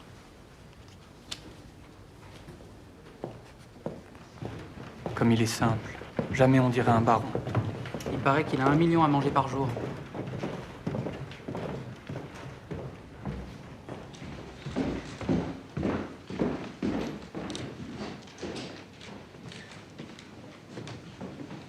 Je ne voudrais pas que vous me jugiez mal. Gardez-moi la même chambre pour demain. 11h du matin. Bien, monsieur René. Maurice, Louis, on vous attend à la 23. Regardez ce que j'ai trouvé à la 35. Louis, c'est quoi exactement? Ça, c'est la croix de guerre. Merci, je l'ai bien mérité. Elle était où? La 35. Je crois savoir à qui elle appartient. Allez, dépêchez-vous. C'est un homme très haut placé. Il ne faut surtout pas qu'il s'impatiente. Je vous raccompagne.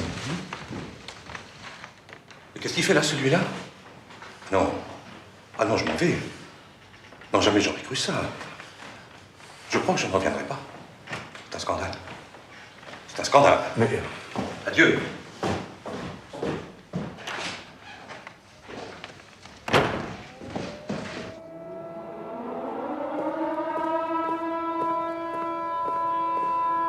Moi, je n'emporte qu'une seule chose, c'est la photographie de ma mère. Vous avez raison. On n'a qu'une seule mère. Le petit dernier avait les oreillons. Eh ben, c'est très simple. Depuis toutes ces alertes, j'ai retrouvé le chemin Le d'après. délire à la bougie, je ferais mieux de tricoter pour nos soldats. Qu'est-ce qu'il ne faut pas entendre? Si vous voulez, nous pouvons terminer chez moi notre partie d'échecs. Vous êtes mort, mon vieux. Vous savez, si ça nous tombe dessus, ça fera comme à Pompéi. On nous retrouvera dans 50 ans. Vous imaginez dans quel Pas état? possible, Robert. Encore quelques alertes et tu es complètement alcoolique. Eh bien, Françoise, vous avez l'air tout chaviré. Je vous ai cru mort. Pas vrai qu'on l'a cru mort? La question a été soulevée. Il paraît que cette fois, c'est tombé pas très loin. Et vous savez qui est venu nous chercher à la cave tout à l'heure? Monsieur de Saint-Loup. Ah, celui-là. Je le retiens.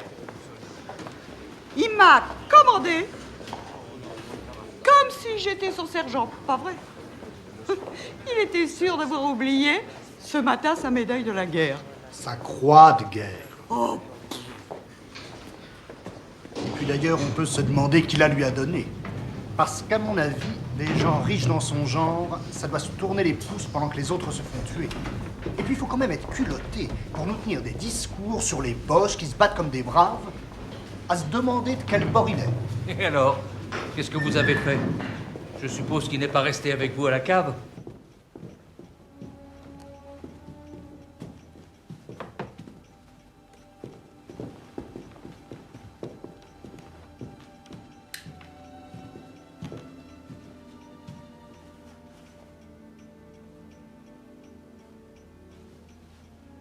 Ce que j'aimerais, c'est écouter cette sonate jouée par Morel. Vous me le présenterez un jour? je vous fais réchauffer quelque chose? Non, merci. Vous pouvez aller vous coucher. Vous savez ce qu'il m'a dit pendant qu'on était à la cave? Que les boches attendaient que la poire soit mûre. Mais c'est vrai, Françoise. Ce jour-là, il n'y aura pas de pitié.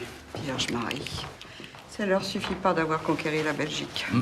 Elle a assez souffert au moment de son envahissement. Et la croix de guerre, au fait? Vous êtes vraiment monté la chercher? Oui, au péril de notre vie. Et tout ça pour rien. Même pas un pourboire. Charles lui s'est passé. Déposé un mot tout à l'heure. Merci. Bonne nuit.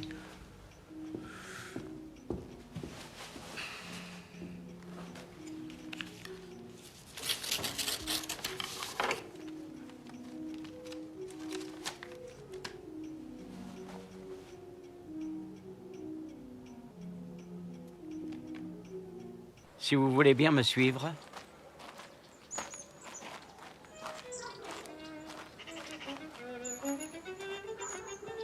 Voilà, c'est ici.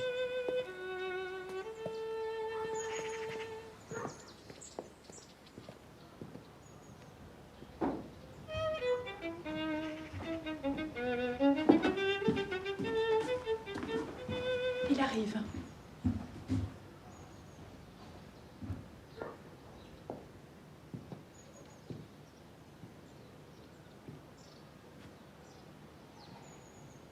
Qui vous a donné mon adresse? Odette. Elle se fait du souci pour vous. Vous plaisantez. Odette ne se fait du souci pour personne. Alors disons que je voulais vous parler. C'est pas très grand, pas très confortable. Asseyez-vous. C'est ce qu'on appelle une planque. Il paraît que les gendarmes me recherchent. Je suis fiché, comme déserteur. Je voudrais bien savoir qui m'a dénoncé.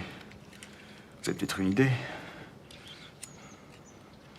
Je voudrais pas mourir idiot le jour où je me retrouverai au peloton d'exécution. Je ne vais pas rester longtemps. En tout cas, ce n'est pas Charlus. Et vous le savez bien. Il est profondément incapable de ce geste.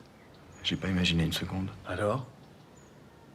C'est peut-être le moment de liquider cette querelle? Il est vieux. Il peut mourir bientôt.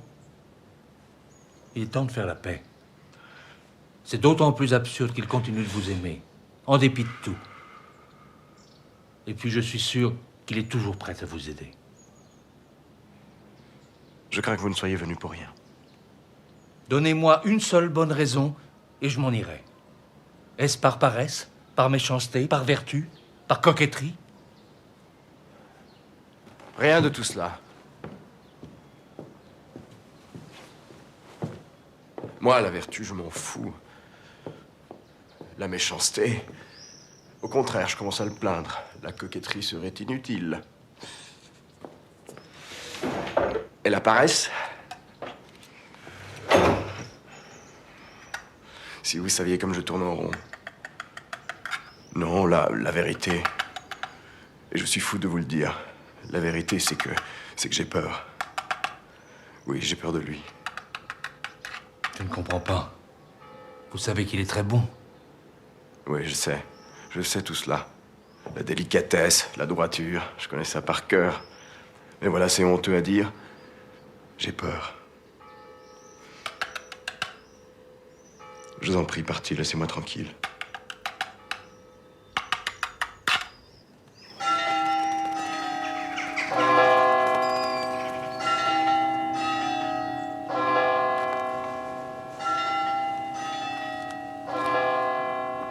Chaque jour de combat acharné contre l'envahisseur est un jour de légende. Dans les sombres tranchées, sur les lignes de feu, quand il s'agit de vaincre, les noms des plus hauts chefs se mêlent à ceux des plus humbles soldats. Le marquis Robert de Saint-Loup est mort au champ d'honneur. Le don de sa vie eût déjà suffi à le grandir. Mais il est mort en protégeant la retraite de ses hommes. Et cela fait de lui un héros.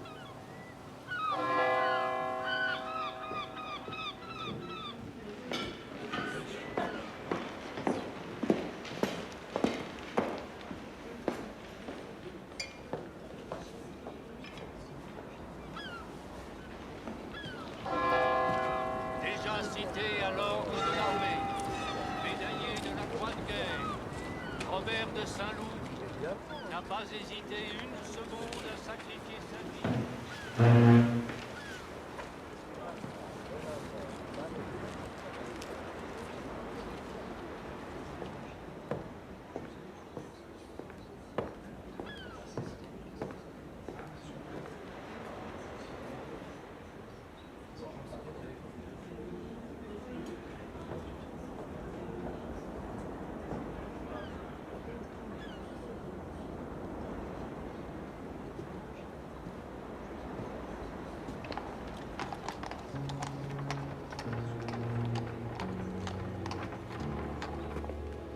Tiens donc, mon amie la marquise de Villeparisis. Je la croyais à Paris. Ma chère amie, quelle surprise, je vous croyais à Paris. Vous êtes le fils du directeur au ministère, c'est bien cela. Je vous présente Robert de Saint-Loup. Et mon neveu, le baron de Guermantes.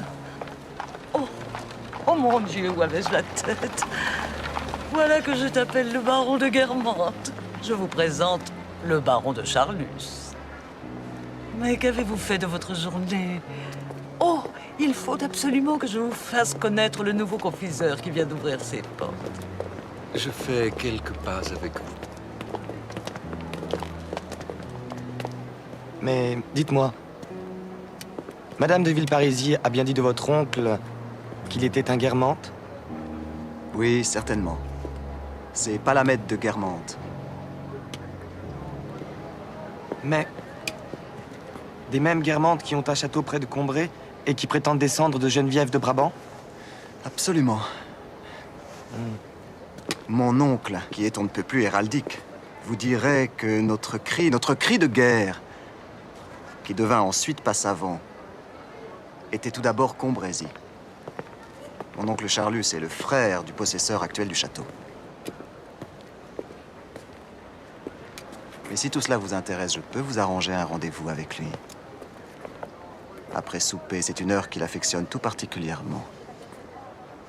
Mon oncle est un oiseau de nuit. Fiers face aux balles ennemies. S'ils doivent mourir au champ d'honneur, ils suivront son exemple.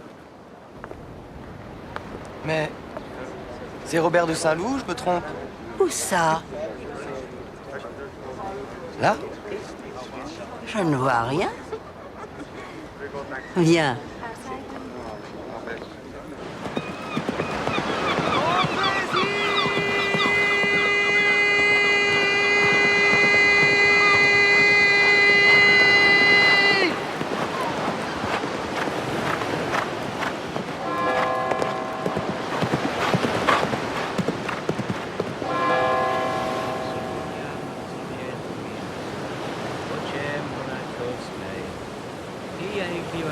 Pauvre dame.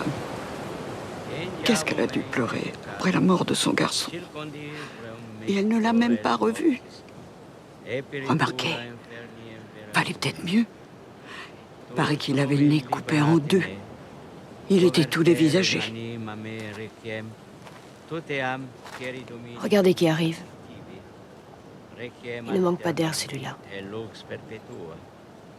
Al dominum cum tribulare actem. Domine libera numende, ala bisenne qui lingua dolosa. Quel dur vitibion quint. Ah, me voilà mon violoniste favori. Il a une mine d'enterrement.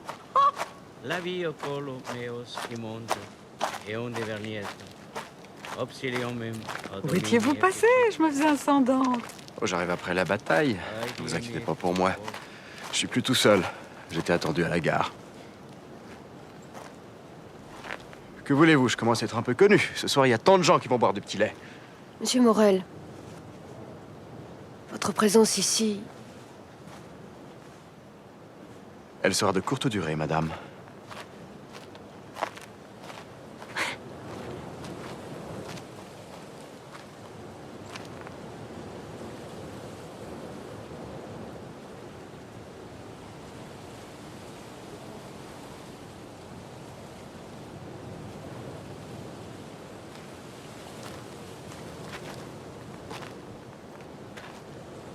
Charlie.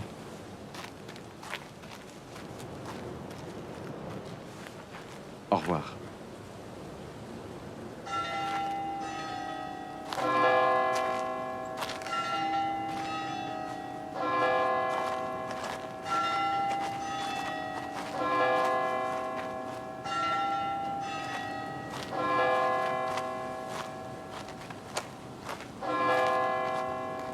Merci d'être venu. N'allons pas laisser faire ça, nous ne manquons pas de relation.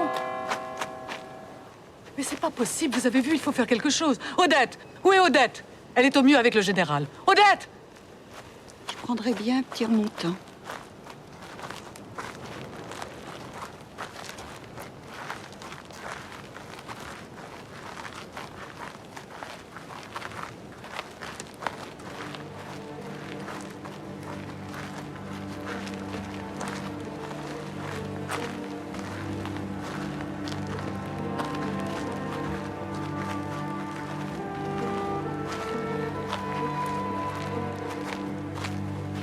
Venez, Oriane, venez.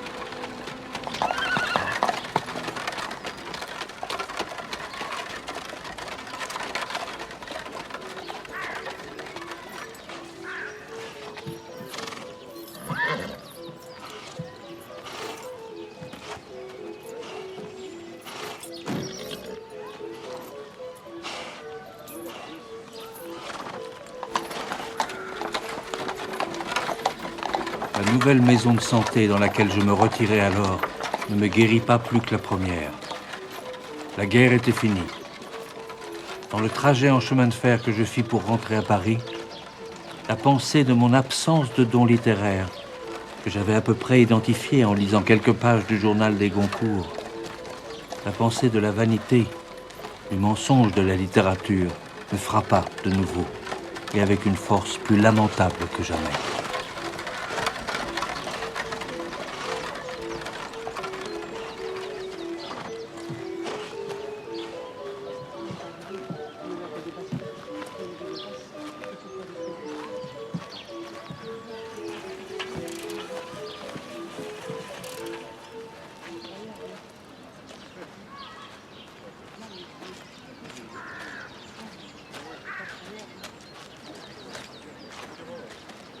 Bonjour, monsieur. Bonjour. Comment allez-vous? Bien, je vous remercie. Monsieur le baron souhaiterait vous parler.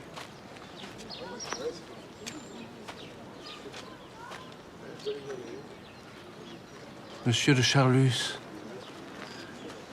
comment vous portez-vous? Beaucoup mieux, il ne faut pas lui parler de ses maladies. Vous êtes toujours là, à la bonne heure, parce que dans ma famille... Ah, ça... Dans ma famille... Dans sa famille, c'est l'hécatombe. Les journaux. Monsieur le baron.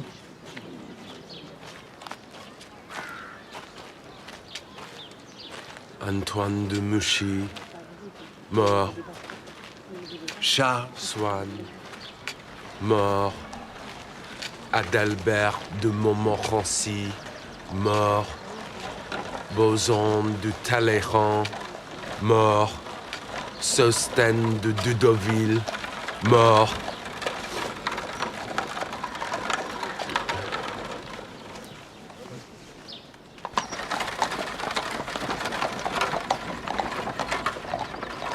Monsieur le baron, c'est Madame de Sainte-Verte. Vous la détestez. Madame de Sainte-Verte. Je ne suis pas sourd, Jupien. Eh bien oui, comme ça, j'ai au moins fait quelqu'un d'heureux pour quelques minutes. Il croit que je perde la boule, mais c'est faux. Tenez.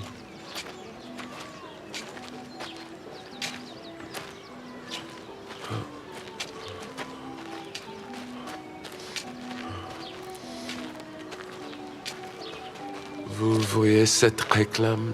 Il y avait exactement la même à Avranches.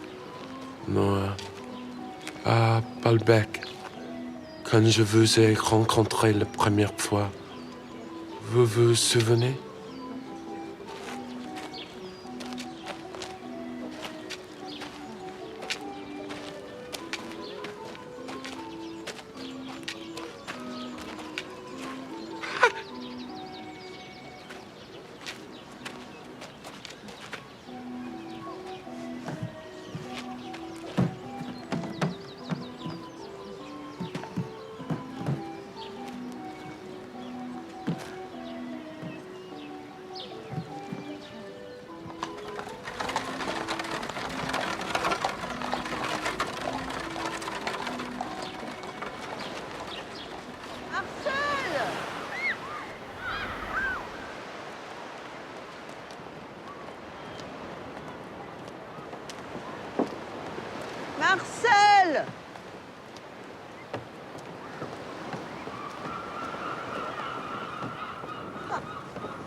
Je crois que votre grand-mère s'impatiente.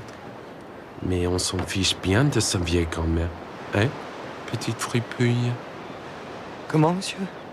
Je l'adore. Ah oui. Monsieur, vous êtes encore jeune.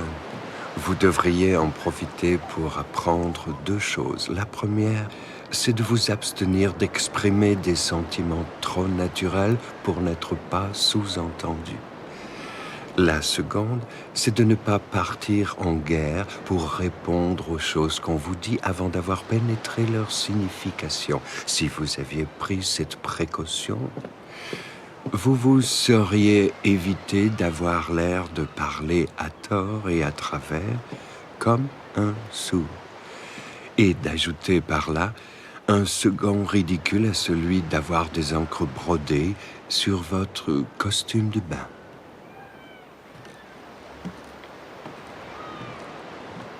Marcel, je t'avais bien dit que tu allais avoir froid. Regarde, tu as les lèvres toutes violettes. Oh, tu grelottes.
Excusez-moi, monsieur, pendant l'exécution du concert, la princesse de Guermantes a défendu qu'on ouvre les portes. Je vais vous faire patienter dans la bibliothèque. Je vais vous apporter un assortiment de petits fours et du thé.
Merci. Thé? Oui.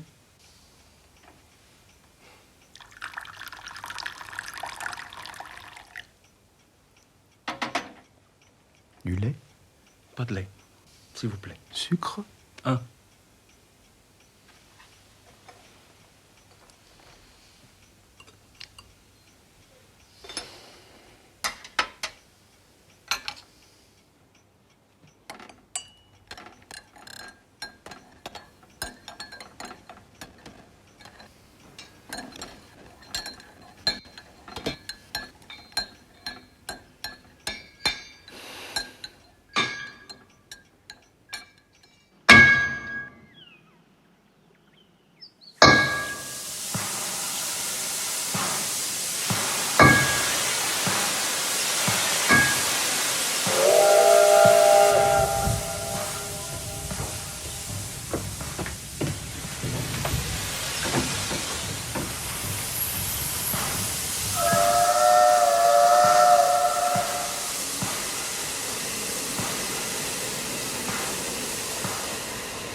eût dit que les signes qui devaient ce jour-là me tirer de mon découragement et me rendre la foi dans les lettres avaient à cœur de se multiplier.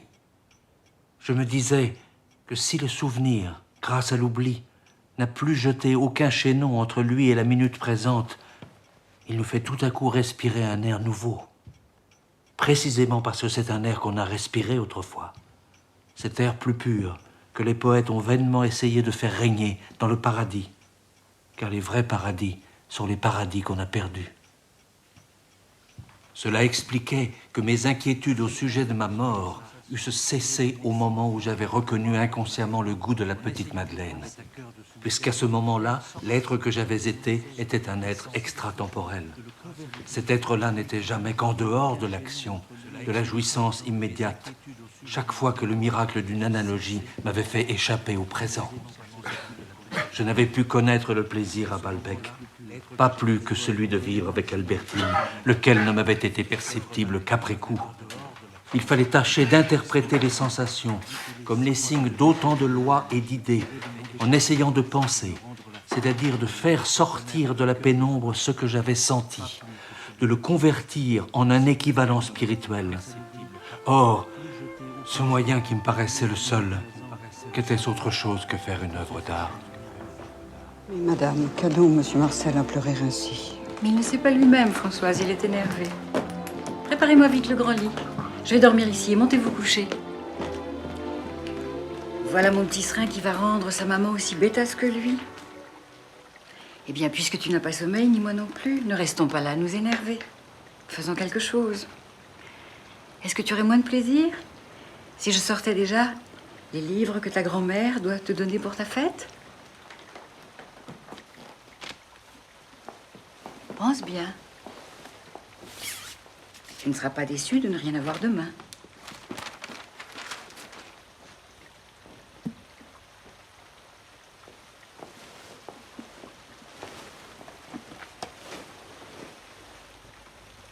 Nous revenions de la promenade, au clair de lune, qui argentait faiblement les sentiers dans la campagne assombrie. C'était une soirée d'automne tiède et doucement voilée. Nous remarquions la sonorité de l'air dans cette saison et ce je ne sais quoi de mystérieux qui règne alors dans la nature.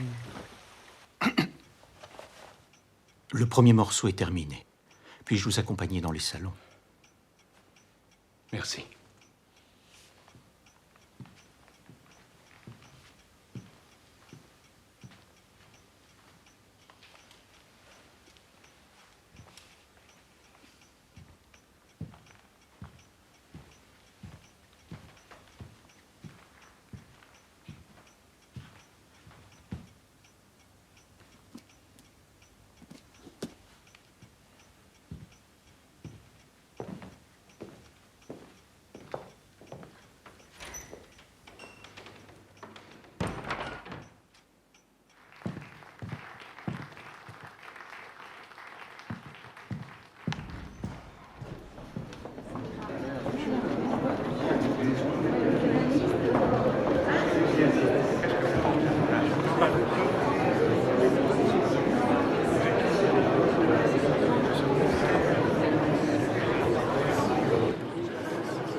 L'autre soir, un dîner intéressant.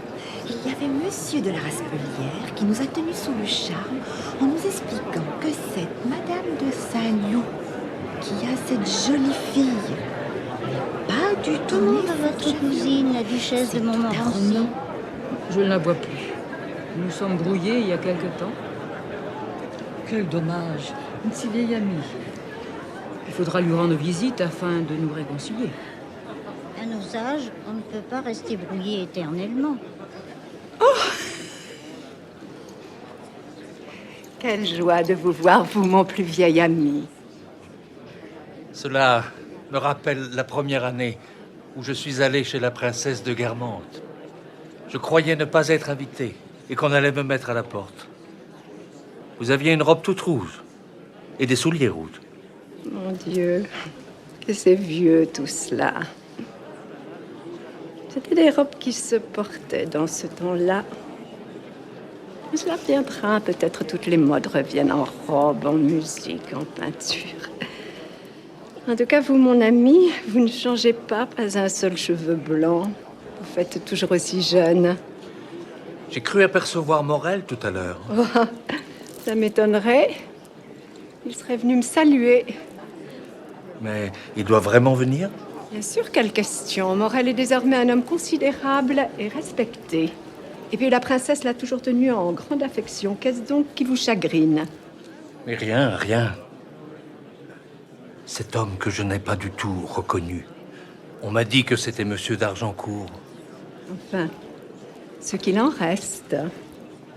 Ah, je vois, vous voulez parler du procès. Eh bien oui, Charlus et d'Argencourt ont été condamnés. Les juges et les avocats sont tous inclinés devant la haute moralité de notre ami Morel. Mais ne vous inquiétez pas, si d'Argencourt se retrouve tout à l'heure nez à nez avec Morel, je suis persuadée qu'il le saluera comme une vieille connaissance, si vieille qu'il ne s'en souvient plus. Si vous croisez Gilberte, ne vous attardez pas avec elle. C'est une petite horreur qui n'a jamais aimé son mari. Elle a aimé la situation, le nom, être ma nièce, sortir de sa fange. Après quoi, elle n'a eu d'autre idée que d'y rentrer. Ça m'a toujours affectée à cause du pauvre Robert. Parce qu'elle avait beau ne pas être un aigle, il s'en apercevait très bien. Et d'un tas de choses. Je n'ai pas la preuve positive qu'elle le trompait. Mais il y a eu un tas d'histoires. C'est pour cela que Robert s'est engagé. La guerre lui est apparue comme une délivrance de ses chagrins de famille. Si vous voulez, ma pensée n'a pas été tuée. Il s'est fait tuer.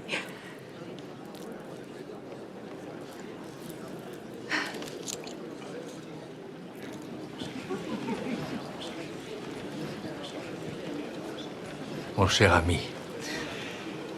Eh bien, mon vieux, voilà qui me fait plaisir. Tu as l'air très en forme pour un mourant. Ah, laisse-moi te présenter, Madame de Farcy. Enchanté. Enchantée. Qui est américaine. Pleine d'esprit et d'une élégance. Oh, stop it, Jacques. Please, vous allez me faire rougir. Jacques? Ah oui, j'ai changé de nom. Tu ne savais pas? Je m'appelle Jacques Durosier. Et pourquoi tu n'as pas gardé Albert? Albert Bloch, c'est du passé. Je vois que tu ne lis pas les journaux. J'ai écrit un très bon article dans le Figaro, qui me vaut tout un courrier d'admirateur d'ailleurs. Mais, dis-moi, toi qui connais tout le monde ici, tu pourrais me présenter au prince de Guermantes? Oh, c'est vrai? Vous connaissez tout le monde? Oui, un vrai carnet mondain, lui tout seul. Oh, how beautiful! C'est tout à fait inexact. Permettez. Prince? Excusez-moi. Prince? Permettez que je vous présente mon ami Albert. Jacques. Jacques Durosier. Ah oui, Jacques Durosier. J'ai beaucoup entendu parler de vous. Et de votre regretté père Salomon Bloch. C'est bien cela, n'est-ce pas? Oui, c'est cela. Excusez-moi, je suis un peu, comment dire, un peu neuf dans cette society. Et mon mari, le comte de Farcy, est parent des Forcheville.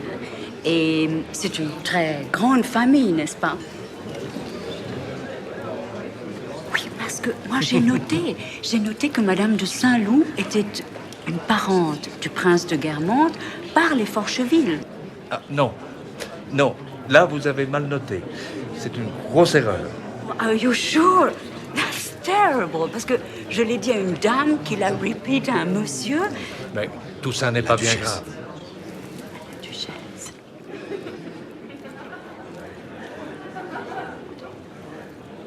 Vous me reconnaissez?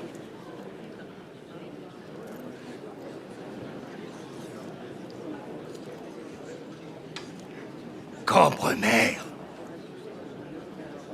Monsieur le marquis de Cambremer. Excusez-moi, mais bien sûr que je vous reconnais. On m'a dit que vous étiez souffrant. Vous avez toujours vos étouffements. Mais vous voyez, ça n'empêche pas la longévité. C'est comme cette grippe qui fait des ravages. Il paraît qu'elle atteint les personnes encore jeunes, plutôt. Ça nous met à l'abri. Ça nous laisse encore un peu de temps devant nous. n'est-ce pas? Montesquieu, excusez-moi.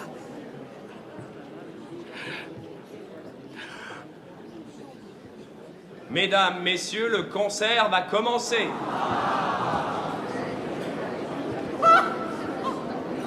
Dame, vous savez que je n'ai plus 25 ans.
Je joue mal.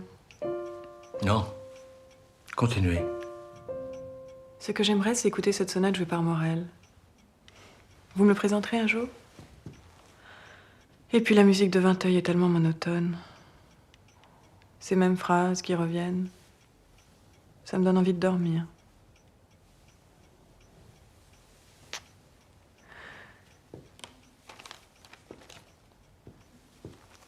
S'il n'était pas si tard, ma petite Albertine, je vous montrerai que ces phrases types, que vous commencez à reconnaître comme moi, les mêmes dans la sonate, dans le septuor, dans les autres œuvres, cette petite musique qui revient,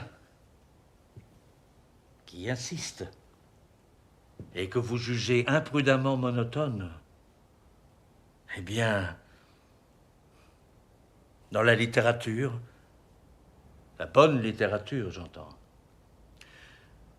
C'est comme une réalité cachée, révélée par une trace matérielle. Regardez les tailleurs de pierre chez Thomas Hardy. Ils sont dans Jude l'Obscur, et aussi dans La Bien-Aimée. Vous vous souvenez des blocs de pierre que le père extrait de l'île? Ils arrivent par bateau pour s'entasser dans l'atelier du fils. Et ils deviennent des statues. Le parallélisme entre La Bien-Aimée, où l'homme aime 3 femmes, et Les Yeux Bleus, où la femme aime 3 hommes, eh bien, ce parallélisme, vous ne m'écoutez pas. Mais si, je vous écoute. Je vous écoute et je me dis que je n'aurais pas dû vous parler de Morel. Ça, c'est la réalité cachée que je lis sur votre visage. Et qu'est-ce que vous lisez? Quelque chose qui ressemble à de la jalousie. Vrai ou faux? Ce n'est pas complètement faux. Quelque chose qui a à voir avec la lettre que M. de Charlus a ouverte par mégarde. Une lettre que Léa adressait à Morel. C'est elle qui vous en a parlé?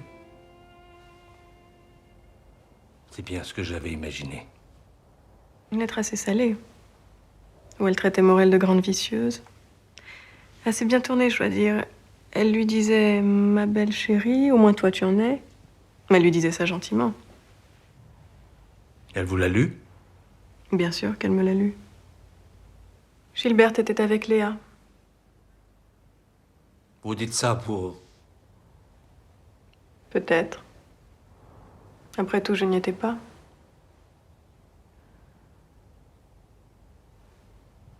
N'a-t-elle pas essayé d'avoir des relations avec vous? Les jours de mauvais temps, ses parents la faisaient chercher. Une fois, elle m'a ramenée. Elle m'a embrassée. Elle m'a même demandé si j'aimais les femmes.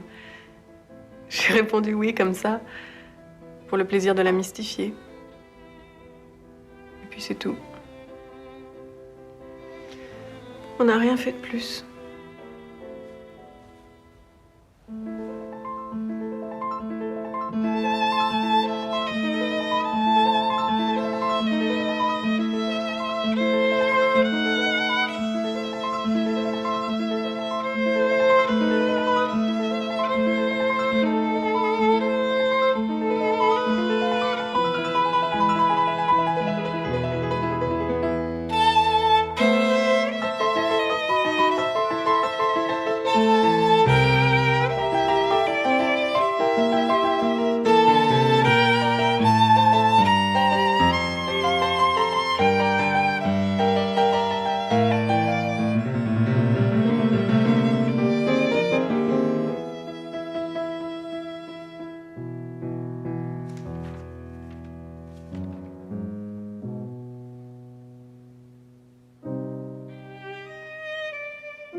Bonjour. Vous me preniez pour maman. En effet, je commence à lui ressembler beaucoup. J'ai tout fait un peu. Il y a tant de monde. Cette fête est d'ailleurs très réussie. Je ne vais pas rester bien longtemps. Vous savez, la pensée de Robert m'occupe toujours l'esprit. Je sais combien vous l'admiriez. Croyez bien que j'ai su comprendre l'être supérieur qu'il était.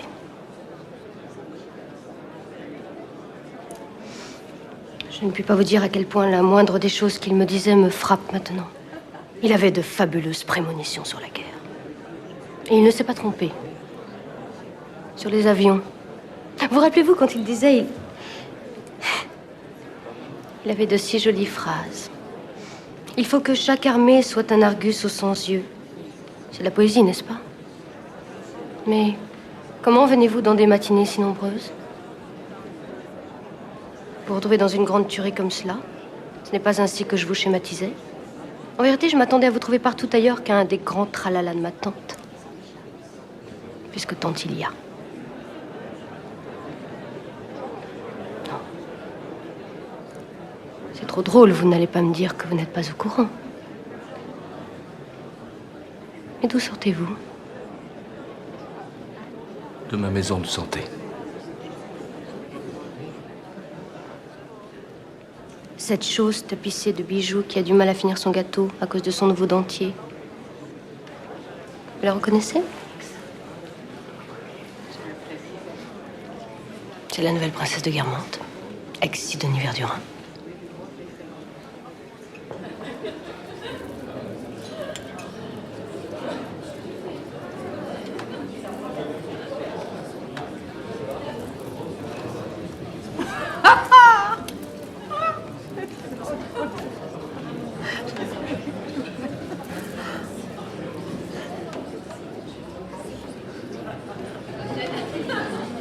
La virtuosité ne remplacera jamais l'inspiration, l'émotion.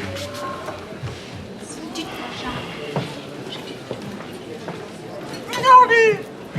Moi qui désespérais de ne pas vous voir. J'ai entendu dire que Rachel allait nous dire des poèmes d'Alfred de Musset. Oui, c'est une merde. mon idée, c'est mon idée. Le souvenir d'Alfred de Musset, c'est mon poème favori.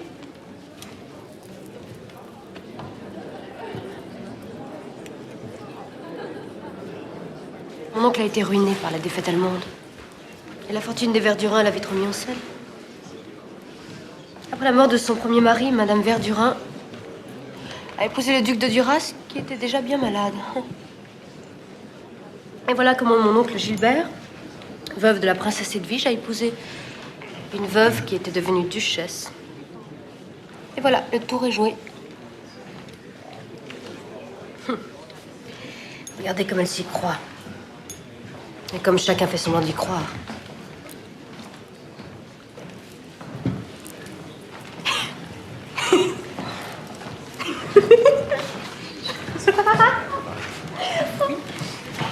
Bonjour.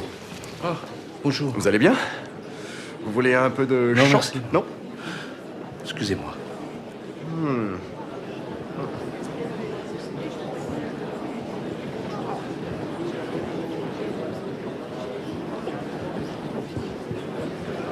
Alors, Gilberte vous a fait le coup de la veuve inconsolable.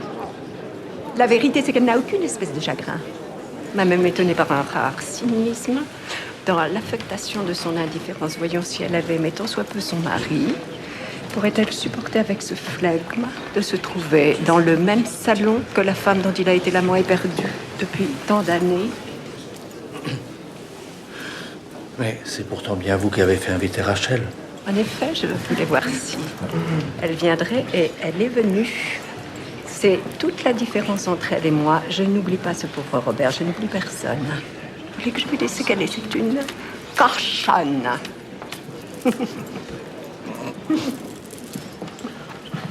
Bonjour. Bonjour.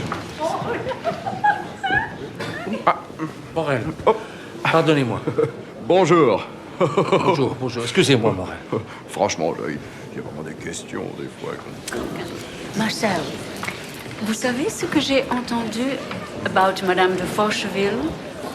qu'elle ressemble à une rose stérilisée. Ça lui va très Champagne? bien. Like we say in English, like a glove. Nous aussi, comme un gant. Ah oui? Apparemment, vous ne l'aimez pas beaucoup. Et pourtant, si j'ai bien compris, c'est une de vos parentes. Oui, très vaguement. Du côté de mon mari, mais c'est lointain. C'est étrange comment on se découvre des parents très proches ou très lointains selon le degré d'intérêt qu'on leur porte. C'est vrai, je me sens très proche d'Oriane de Guermantes. Elle est élégante, elle est fine. Mais quand je vois cette Rose stérilisée passer toutes ses matinées et ses soirées avec le duc, je trouve ça but terribly disgusting. Ah bon? Really, really La disgusting. duchesse Odette de Crécy, non, pardonnez-moi, Odette de Forcheville et le duc Bazin. Comment? Vous n'êtes pas au courant? Enfin, tout Paris le sait. Le duc a même été renvoyé de la présidence du Jockey Club à cause de cette liaison. Ah non, il a perdu la tête. Il est gâteux, gâteux. On dit qu'il se comporte avec elle comme un tyran. Et que s'il pouvait, il la maintiendrait prisonnière. Et la duchesse? Ah, la duchesse, mon amie Oriane, elle est irréprochable. Elle souffre, que voulez-vous? Elle souffre en silence. Et ce qui rajoute à sa souffrance, c'est qu'on lui prête des aventures.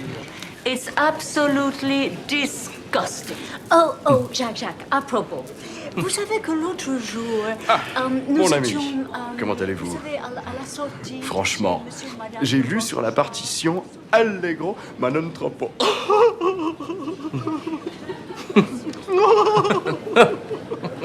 Oh, vraiment, fluide. Qui va parler de fluidité? Pardon. Il faut que l'on se voie. J'ai des choses à te dire.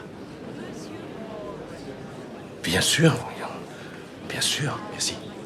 Nous ferons clan. Nous ferons clan. Je vous le dis, nous ferons clan. Clan? Vous avez vu la musicienne? Non. J'aime cette jeunesse. Si intéressante, si participante. Vous la connaissez, Très la musicienne? participant. Non. La musicienne, la voilà. Oh, c'est beau. Mais c'est beau ce que vous faites. Enchanté, Que madame. c'est beau. J'ai écouté... Pardonnez-moi. Comment va votre mère? Elle est toujours admirable. Ah, bonjour, bonjour. Peut-être, mais alors on l'organise. À vrai dire... Il faut que je vous l'enlève. Mais oui. Vous savez ce que j'ai préféré, c'est le staccato. Avez-vous lu le dernier ouvrage de Jacques de Rosier? Admirable, très ingénieux, un style proprement impensable. Oui, cet homme a du génie. Et du talent, il paraît que c'est un familier du savant. Je l'y ai toujours vu. Oh bah, écoutez, je suis désolée. J'ai eu un moment de... Je ne sais pas, il y a tant de monde, de nouveaux visages. On se sent un peu perdu, comme dans le fog. On m'a dit que vous aviez été souffrant. C'est vrai que vous avez l'air un peu pâlot. Vous devriez retourner à Balbec. C'est si vivifiant. Vous avez vu ma Gilberte? Ah, c'est vraiment ma fille bien-aimée. Sans elle, je serais perdue. Pourquoi me regardez-vous ainsi? J'ai changé à ce point. Si j'étais sculpteur, je vous prendrais comme modèle. Quelle charmante idée. Vous ne voudriez tout de même pas que je pose nue? Vous seriez parfaite dans l'allégorie de l'éternelle jeunesse. Vous le pensez? Vous le pensez sincèrement? Oui. Bonjour. Bonjour.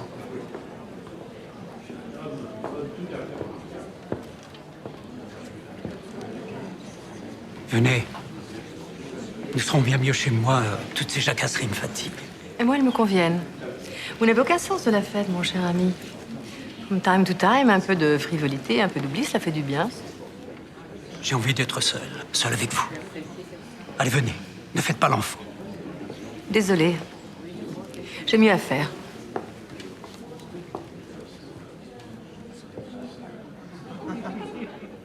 Ah. Pendant que je vous tiens, j'espère que vous viendrez chez moi. J'organise des petites réunions intimes. Oui, avec des esprits sympathiques. Je vous voyais causer tout à l'heure avec ma tante Oriane. Elle a toutes les qualités qu'on voudra, mais on ne peut pas dire qu'elle appartienne à l'élite pensante. Tu savais que le jeune comte de Courvoisier s'imaginait le seul au monde à être attiré par quelqu'un de son sexe. Il supposait que ce penchant lui venait du diable. Ah, je ne sais pas, je n'ai pas soupçon de ces choses-là. Si tu désires des renseignements là-dessus, mon cher Marcel, je te conseille de t'adresser ailleurs. Moi, je suis un soldat. Un point, c'est tout. Autrefois, cela t'intéressait? L'étymologie des batailles. Tu te souviens? Tu étais incollable sur la manœuvre d'encerclement d'Ulm en 1805. L'enveloppement par l'aile de l'armée bulgare. Alors voilà des sujets dont tu peux me parler, mais pour le genre de choses auxquelles tu fais allusion, non, ça, je m'y connais autant qu'en sanskrit.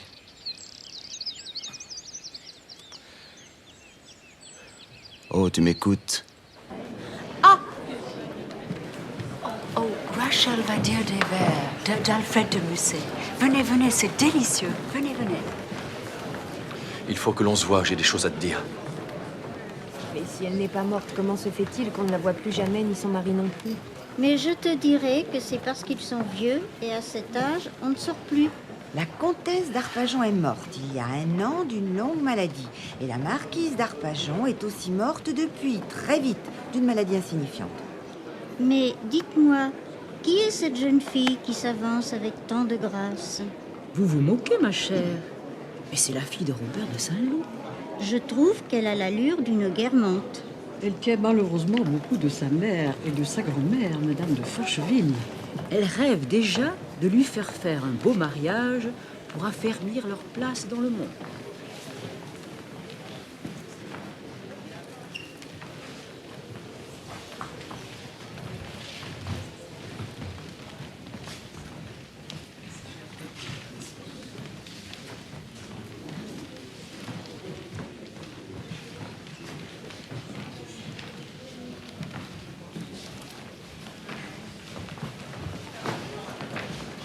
Il faut que je le mette au pas, vous savez.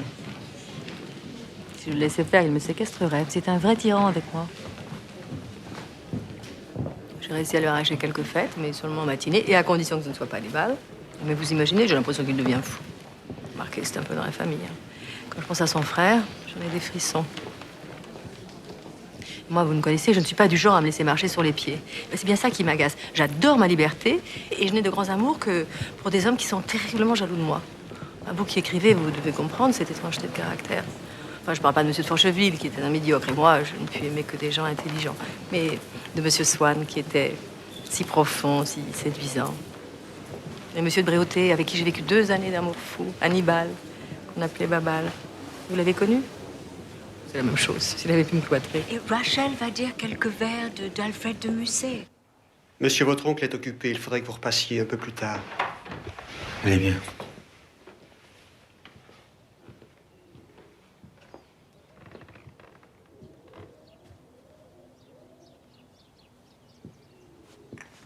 Mon neveu.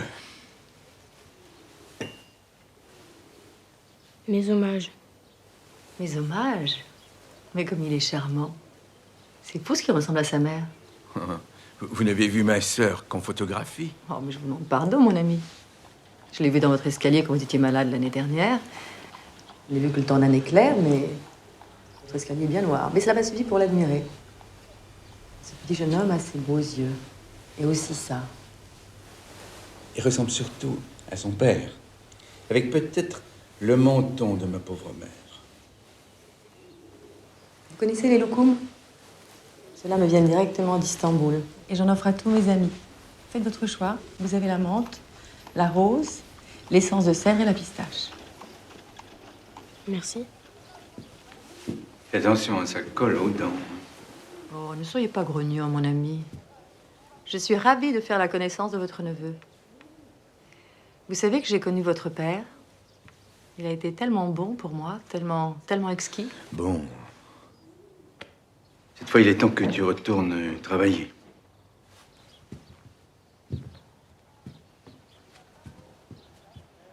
Vous savez que Je suis habituée à celle que le grand-duc m'envoie. D'ailleurs, je lui ai dit que vous étiez jaloux. Bien, tu peux reprendre un autre locum, si tu veux. Et tu te sauves. Ses parents surveillent de très près ses études. Peut-être sera-t-il une espèce de petit Victor Hugo. J'adore les artistes. Il n'y a qu'eux qui comprennent les femmes. Les artistes et les êtres d'exception comme vous. Bon, cette fois, tu dis au revoir et tu t'en vas. Déjà galant. Vous avez vu? C'est ce que j'appelle un petit œil pour les femmes. Et alors là, je reconnais qu'il tient debout. Quand vous aurez appris à ne plus rougir sous les compliments, vous serez un parfait gentleman. Si vous voulez venir un jour prendre une tasse de thé chez moi, a cup of tea, comme disent nos amis anglais, vous êtes le bienvenu. Vous n'avez qu'à m'envoyer un bleu. Un bleu? Oui, un télégramme. Allez, file.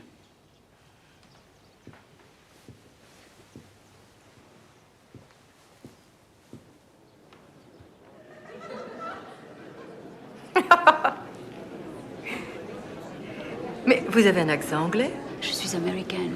Can we speak English a little bit? Of course. But you seem to speak a beautiful English already. Thank you. Alors, qu'est-ce que vous allez nous jouer? Beethoven.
Que redoutiez-vous de cette solitude? Et pourquoi, mes amis, me preniez-vous la main? Alors qu'une si douce et si vieille habitude me montrait.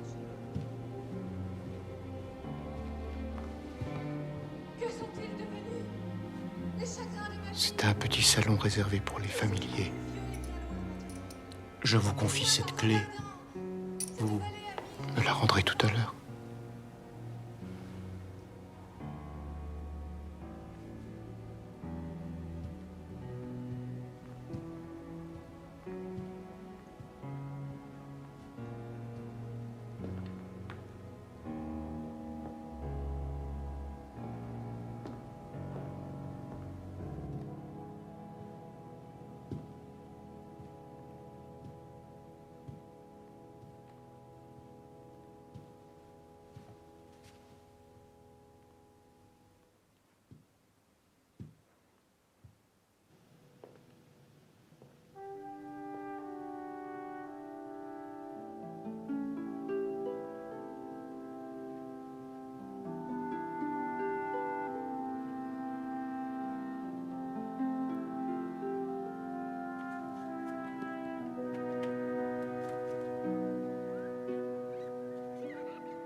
Je crois que ce pauvre monsieur Swann a beaucoup de soucis avec sa coquine de femme qui vit avec un certain plus de monsieur. pistaches que de café.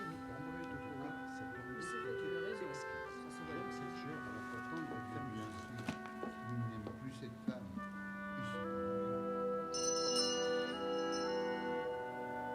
Ça y est, monsieur Swann est parti. Maman va enfin pouvoir monter me dire bonsoir. Tiens, tu connais, c'est Victor Hugo. Il faut que l'herbe pousse et que les enfants meurent. Tu lis Victor Hugo? Et toi, François Champy? À ton âge. Moi? Je suis déjà mort plusieurs fois. J'ai tenu à Albertine plus qu'à ma vie. Et puis j'ai cessé de l'aimer. C'est pareil pour Gilberte. Je ne l'aime plus depuis longtemps. Je suis devenu chaque fois quelqu'un d'autre. C'est comme cela qu'insensiblement, la mort vous devient indifférente. Tu dis ça pour te rassurer? Non. Ce n'est pas pour moi que j'ai peur. C'est pour mon livre. Il me faut encore un peu de temps. Tu me le feras lire? C'est maman.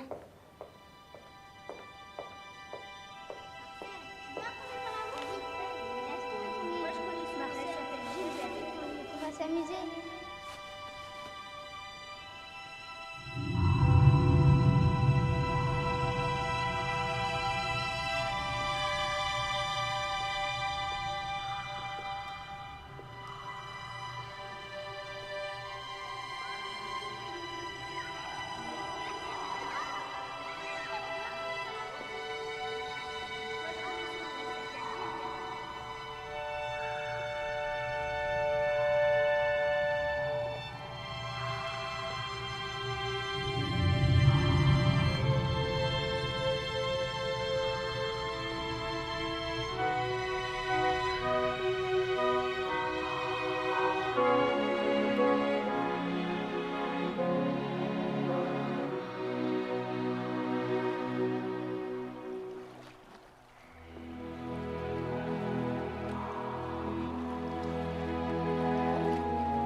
Maintenant, tu vas fermer les yeux.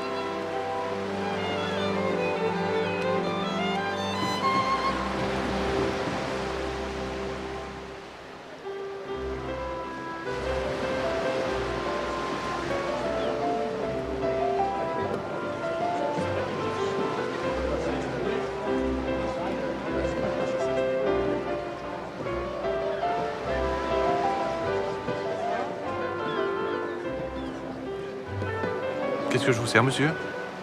Une coupe de champagne. Bien. Mais avant, j'ai un petit service à vous demander. Tenez. Merci, monsieur. Cette jeune femme qui parle à son ami, elle a un rire un peu vulgaire et porte un chemisier de soie qui vient probablement d'une grande maison. Je suppose que c'est un cadeau. Ça, je ne sais pas, monsieur. Ce sont les manchettes du chemisier qui m'intéressent. Vous avez vu comme elles sont joliment retroussées? J'aimerais que vous m'apportiez quelques précisions sur le motif de la broderie. Tâchez d'être précis. Est-ce un point de feston? Une grille ajourée? Mais je ne m'y connais pas, monsieur. Faites pour le mieux, mon ami.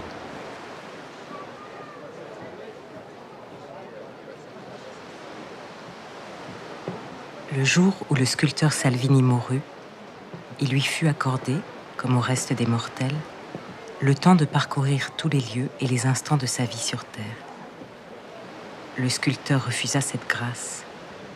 Ma vie n'est qu'une succession d'aventures extraordinaires, et leur rendre visite ne ferait que m'attrister davantage, dit-il. Je préfère me servir du temps que l'on m'a accordé pour parcourir ma dernière œuvre, Némésis divine, que tous connaissent mieux sous le nom de Triomphe de la mort. Ainsi fit-il. Peu de temps après, l'ange de la mort apparut pour lui annoncer que le temps de grâce était passé.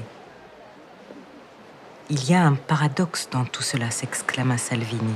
« J'avais assez de temps pour visiter tous les instants de ma vie qui dura 63 ans, et ce même temps n'a pas suffi pour parcourir une œuvre que j'ai faite en 3 mois.